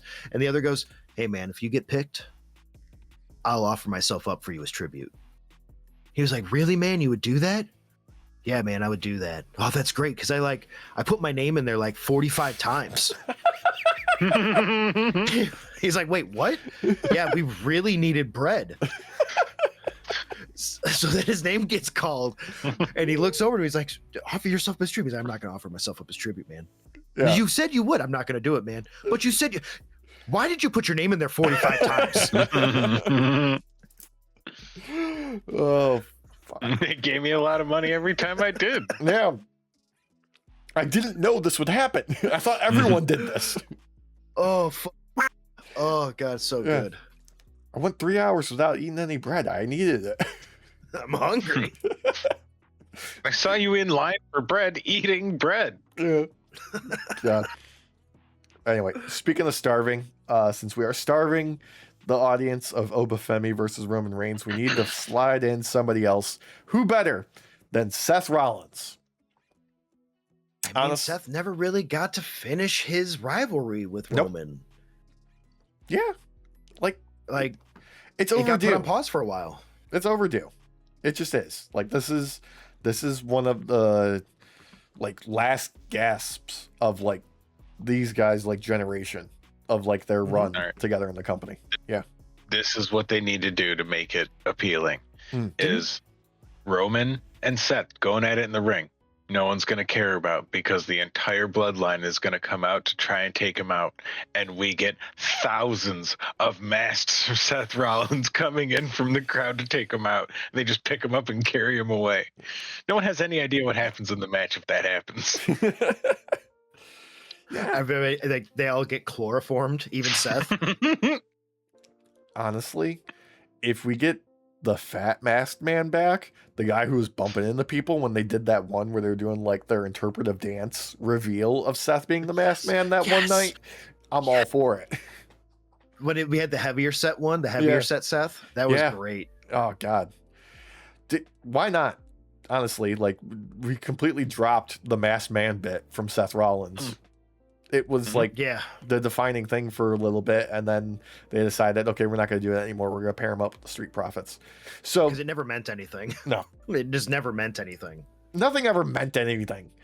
I mean, we're going to get so many The Shield TM calls during this match. It's going to be disgusting. They're going to do the Shield fist bump, the Shield power bomb, the Shield steel chair. That's what's going to happen. This entire match. Michael Cole will not be able to stop himself. Roman brought up the Shield on his exit from this spot. He was like, we closed the door. Yeah. On Shield. So this is all Shield related. And we've also had some lead up with some ideas about this, where Seth has kind of talked about the last time they face off could very well be retirement level. Yeah. So who knows what sort of match we're going to get, but it could be someone's not walking away from wrestling anymore other than as a retiree. I mean, God. Or a cripple. Is Seth gonna get fucking froggy and try and do some imitation Will Ospreay, I can still go type maneuvers in this and completely fuck him up again like he did with Braun? Yeah, he's gonna jump off of the second rope to do a springboard anything, and he's gonna land on his feet completely safely and break his kneecap again. Yeah, his knees are just gonna explode. Yeah, well, that happened one time. He jumped down off the second rope, landed safely on his feet, busted his kneecap up. Yeah. Didn't break it, but he busted it up real bad. Well, that's because at a house show, he went to do a sunset flip powerbomb off the turnbuckle with somebody and landed on his legs so awkwardly that he completely destroyed them and needed surgery to get them repaired, and they've never been the same since. Oh god. As someone who's had a piece of wood go through his knee, I totally get landing, and it should just be fine because you did a normal landing, but because there's no more cartilage in between, it's just this. Yeah. So hard on hard make break. Yeah, it's just two cinder blocks in there. Okay, it's not even bone anymore. They're just grinding away the dust. Look, this one has the drama that they need in order to make it feel big. And that's all we're going to get. I don't have the greatest of expectations for what's going to happen like in between the ropes between these two, because Seth's past his prime and Roman's never really been more than just like base level, you're good for WWE, right? Like his strength has always been in the presentation of it. And that's all they're going to want from this, and that's okay. That's okay. That'll make it feel big. That'll make it feel big. And on the night, I forgot SummerSlam's 2 nights. It'll be okay. That's why I think Oba's gonna wrestle both nights. He fucking good. He fucking good. Somebody needs to remind them that they have young wrestlers that can do cool shit and be, the faces of the company. Yeah, I feel like Oba should be like, no, I'm going to face Brock night 1, and then I'm going to take the belt off Roman night 2. Whether or not Seth is there, I don't care. Is there another belt you can put me in for as well? Maybe go for a 3-fer. Yeah, what night is what night is Sammy wrestling? Because I want that as well. Yeah. And I want Rhea's belt, please. Derek, here's the deal. There's a possibility that Sammy might not be walking in the SummerSlam as champion. I know. Because we had a pre-recorded SmackDown this week, which means it got spoiled immediately. It got leaked online in entirety several days before SmackDown was set to air. Kicked off the show with Sammy rightfully celebrating his title victory at Night of Champions. I have thoroughly enjoyed his post-match win antics. I saw some wonderful footage of him driving down the highway with his title in the passenger seat of his Mustang, being caught by fans just hauling at, having the time of his life. It was buckled in too. It was very cute. I saw one where he had it on a swing and was pushing it. Yeah. Yep. The one He's where right there with it in one of them. Yeah, his the birthday post wishing happy birthday to Cody Rhodes was him at like a cafe having a coffee with the title. It was great. That's what it was. Yeah, that's the one I was thinking of. Yeah, I'd live for petty like this because it just makes it all the sweeter. It really does. He's the last nice guy on the planet. He's gotta show off. Exactly. Yeah. But Sammy is interrupted by none other than Cody Raheem Rhodes and Jey Uso. What are you doing here? You lost. You lost in the tournament. You lost your chance. But now he's making the case that he deserves a title opportunity, as does Cody. And Nick Aldis isn't here because of the kerfuffle with Gunther and them cursing each other out. So Adam Pearce is here, and he does things differently. Cody deserves a title shot. So does Jay. I'll tell you what. Let's have a number 1 contenders match as the main event of SmackDown this week. Cody versus Jay. Whoever wins gets to face Sammy on Raw. Because that's how I do things. Oh my goodness. We need to have it on Raw because that's the flagship and nothing else matters now. Yeah, that's the A show. Look, Sammy over delivers on certain aspects. He puts on a great match. He's makes the best out of every silly thing that they have him do. And this is an overdue chance for the title belt. I just hope it's not really short. Yeah. I wouldn't mind it being short if it's a surprise. Hey, Kevin Owens is healed and better, and he's here to kick your ass. Oh my God, there is such a cute video of Kevin Owens and Becky surprising Sammy to congratulate him on his win. That's awesome. That's amazing. It's so fucking I would cute. enjoy Kevin Yeah. coming back. That would be great. Mm-hmm. Mm-hmm. Yeah. God. Here's the belt, best friend. Betrayal. He's like, hold on, let me just put Cody through this ladder real quick as payback. Yeah. And then I'm gonna Oh. blindside you with a steel chair. Yep. Oh, let me just stunner you Mm-hmm. and knock your teeth out because I put a steel bar on my shoulder. Mm-hmm. Mm-hmm. God. Yeah. Anyway, the rest of the night was just predictable. We had Charlotte Flair, Chelsea Green, and Tiffy Stratton teaming up to take on Jade Cargill, B-Fab, and Michin in just a nothing match. It's a nothing. This match was in service of Chelsea Green and Tiffy Stratton not doing that, oh, can we get a long bit? No, we're completely on the same page now. Like, even like mirroring doing that viral thing from the WNBA, that one player, I can't remember her name, where she does the point. Yeah. Like both of The them doing point. that. Yeah. But the pointless match. Less, not pointless, just like long overdue. We got Rey Fenix with another title defense of his AAA Cruiserweight Championship against the Kingo. Yo. These fuckers got 7 minutes and made the most out of those minutes. Well, yeah. If you watch AAA, that's only an hour long. Yeah. And that all those matches. Yeah, no, these guys are just like, oh, hey, you're giving us all this time.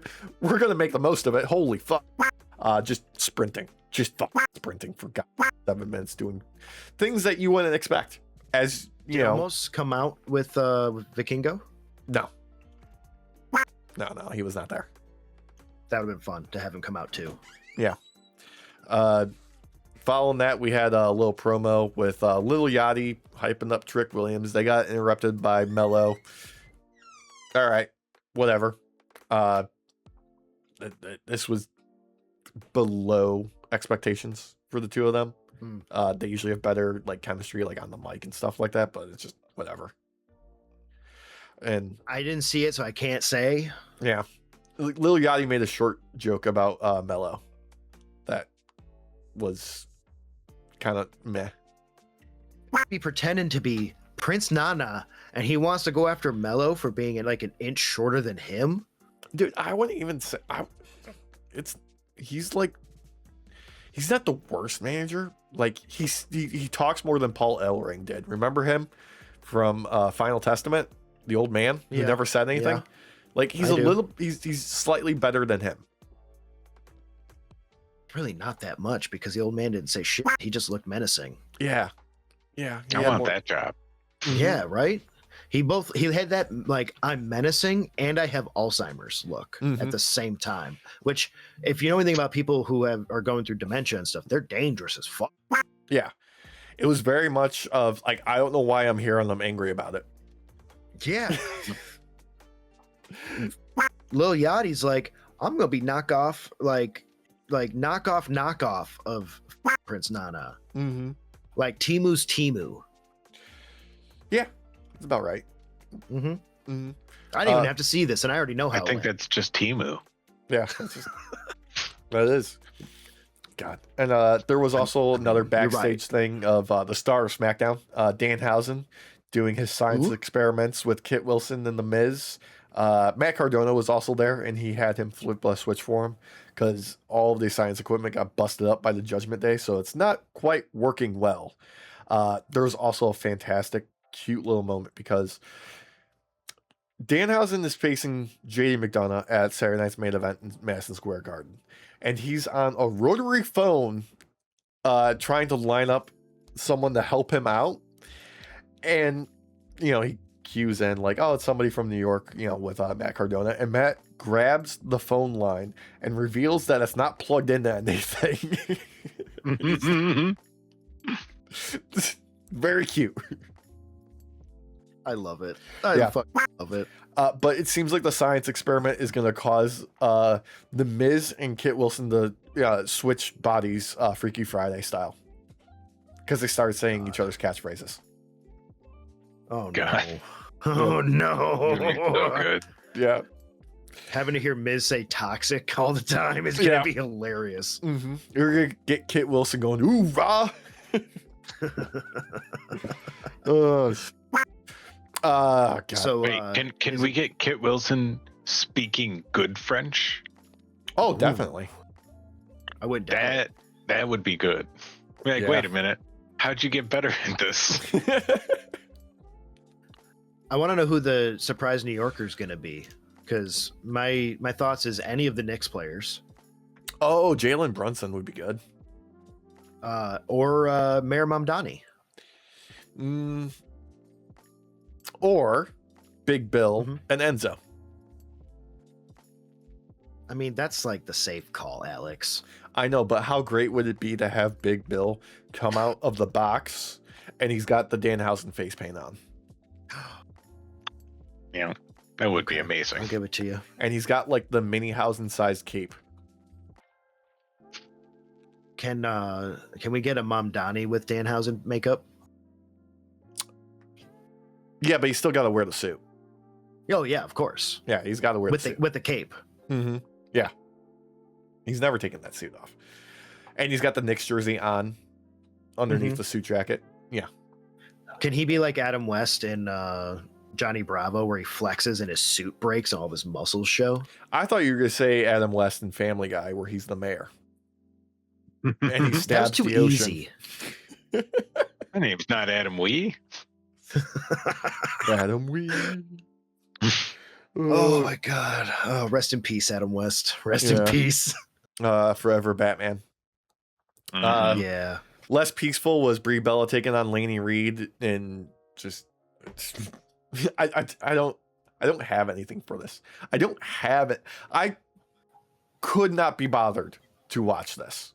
It was so bad. It wasn't the worst thing on the night, but it was damn near close. Before the main event, though, we did get a little backstage thing with R-Truth and Damian Priest. What are Eric and Ivar now? Are they the Viking Raiders, War Raiders, Viking Experience right now? I can't remember. They're the guys who have the painted curved penises on their faces. Okay. Yeah. They were talking about like the Nathan's hot dog eating contest. R-Truth was talking about wieners. Mhm. Yeah. So did they actually have the green looking runes on their faces again? No, they they've don't been do that doing in AAA. They didn't do that. They were just looking like bikers. Oh, because they do that in AAA. Yeah. No, they were just in their regular clothes. And then I think it was Eric or Ivar, I can't remember which one, grabbed one of the hot dogs, and R-Truth asked Damian Priest if he was going to let him just steal his wiener like that, let him handle that wiener. He kept grabbing wieners. Did he gobble that glizzy? No, he just, I think he took a single bite. It was a single bite, and then spit it out. Did he one shot it? No, not even close. Just, Wow. yeah. Not everyone could be Joey Chestnut, okay? I mean, yesterday I cooked up some wieners for the 4th, and they were the colossal size that don't fit in the big buns. Mm-hmm. They just hung off the ends, and I tried to one shot it, and I almost choked.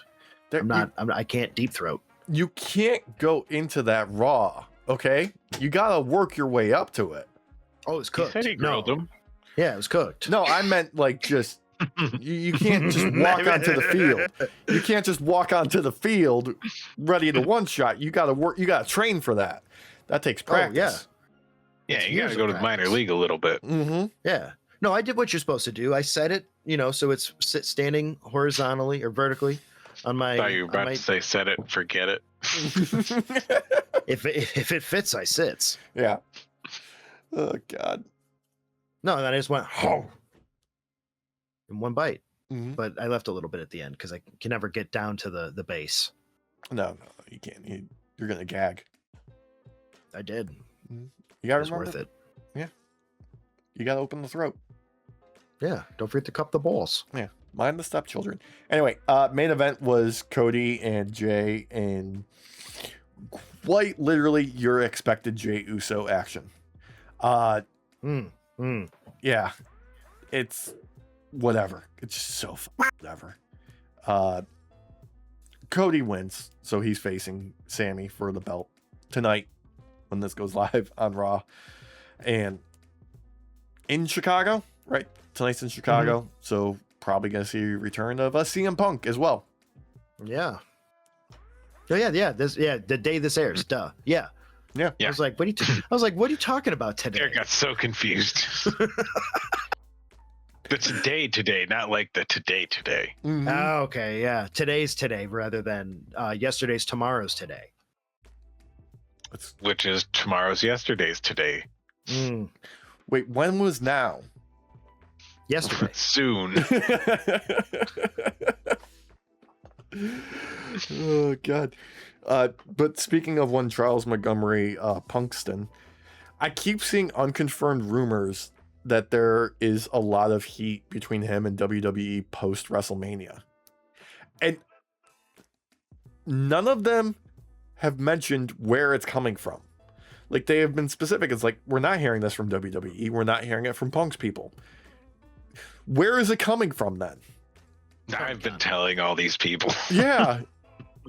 They call me. I'm like, yeah, they're real mad at each other right now. I mean, you are known as the best booker. It makes sense. It's true. It's very true. It's like, we need to make this look natural and raw. Gonna have him not have anything to do for like 6 months. He's gonna be like, what the fuck? Why am I not doing anything? Just let him get. And you're like, oh yeah, you. Oh shit, it's your hometown? It was last week. Oh, yeah. Sorry. Not bad. Remember next year, maybe. We'll see. Yeah, next season. Yeah. Maybe we're going back. Yeah, bring this up like 3 weeks from now when I forgot completely about it and you remind me why you're pissed off at me again. Yep. Actually, speaking of people that are could be pissed off and could be walking soon, apparently one Mr. Sheamus is not renewing his contract. Really? Yeah. He is going to leave WWE at the expiration date is what the rumor is circulating right now. Apparently, the company approached him about restructuring his contract when he was out with injury, and he rejected it. And it could be soon. He could have been one of those people that was asked to take one of those 50% pay cuts, and he's like, no, I'm good. Yeah, no, thank you. No, thank you. Not doing that. Mm-hmm. I kind of get that in a sense, though, because he's never on TV, except for like commercial spots. Yeah. What was the last match he was in? The Donnybrook match? Yeah, that was like a year ago with Pete Dunne. Oh yeah, that was before he even put on the mask. Jesus. Yeah. So a year and a half ago, maybe now. Let me do some Googling here. Let's see. Matches. Okay, yeah, his last match was with John Cena and Rey Mysterio teaming up to face the Judgment Day. That was November 17th last year. You know what? I remember that, yeah, because he was a part of John Cena's final run. Yeah. Yeah, so that does make sense. But yeah, we're almost at a year right now since he's been on the screen. So he's been off TV since at least November. Other than like spots that are pre-recorded from other things that have been turned into commercials. Yeah. So let me see. Matches, promotions, career highlight. I'm okay with that. If he wants to leave, there's many spots to find a home. That new up and coming promotion in Britain that was bought out recently. I mean, he could do stuff with like Rev Pro. I could see him making quite an appearance for New Japan. They are in the need of, an injection of something different right now. Different. Yeah. Yeah. Could definitely see that. He could be a big fish in a small pond at TNA. Yeah. Fuck, let him go on a generational run in TNA. Mm-hmm. Let him blow his kneecaps out for the final time. It's just sad that he's never going to get that Grand Slam. No, but I don't see WWE allowing it with how little they were willing to even put him on TV. So, I mean, if they're not going to, not going to want to give him what he thinks he deserves, I can't imagine they would, let him go out with something like that. Give him one last win and one last run, or just for the sake of it. I don't see that happening. No, if anything, they're going to force him to go out on his back. Yeah, actually, let me look at his. He's been with WWE since 2009. That makes sense. Jeez. When I think of the 2010s, he's one of them that pops in my brain. So, actually, I mean, technically 2008, because he was with FCW before that. Okay. Yeah, when I think of like the 2010s for wrestling, he's one of the faces for me. So that makes sense. I mean, but good on him. If he wants to leave and wants to go somewhere else or just be done in general, more power to him. He's been in the game forever. What if he goes to AEW and reunites with Claudio? That'd be crazy. The if you're trying to rip up the Death Riders. Yeah. Rip up the Death Riders. That's a way to do it. Mm-hmm. Goddamn. Yeah, totally. Anyway. Yeah. That's going to do it for this week. Oh, God, I got to pee. Yeah. We'll see you next time. Until then, remember, like, comment, share, subscribe, do engagement, hit all buttons. Hit the links in the description below for our Discord, our subreddit, our merch store, all the places you can find us online at Nightoff Pod everywhere. Only thing left to do, boys, is say good night. Good night, everybody. Buenas noches, Claudio. I don't know him. Oh, you should. He's part of everybody. Yeah. We all have a little Claudio in us, and some of us have a big Claudio in us. All I'm going to say is AEW needs to get off their ass and start selling his lucha mask. Hey, dude.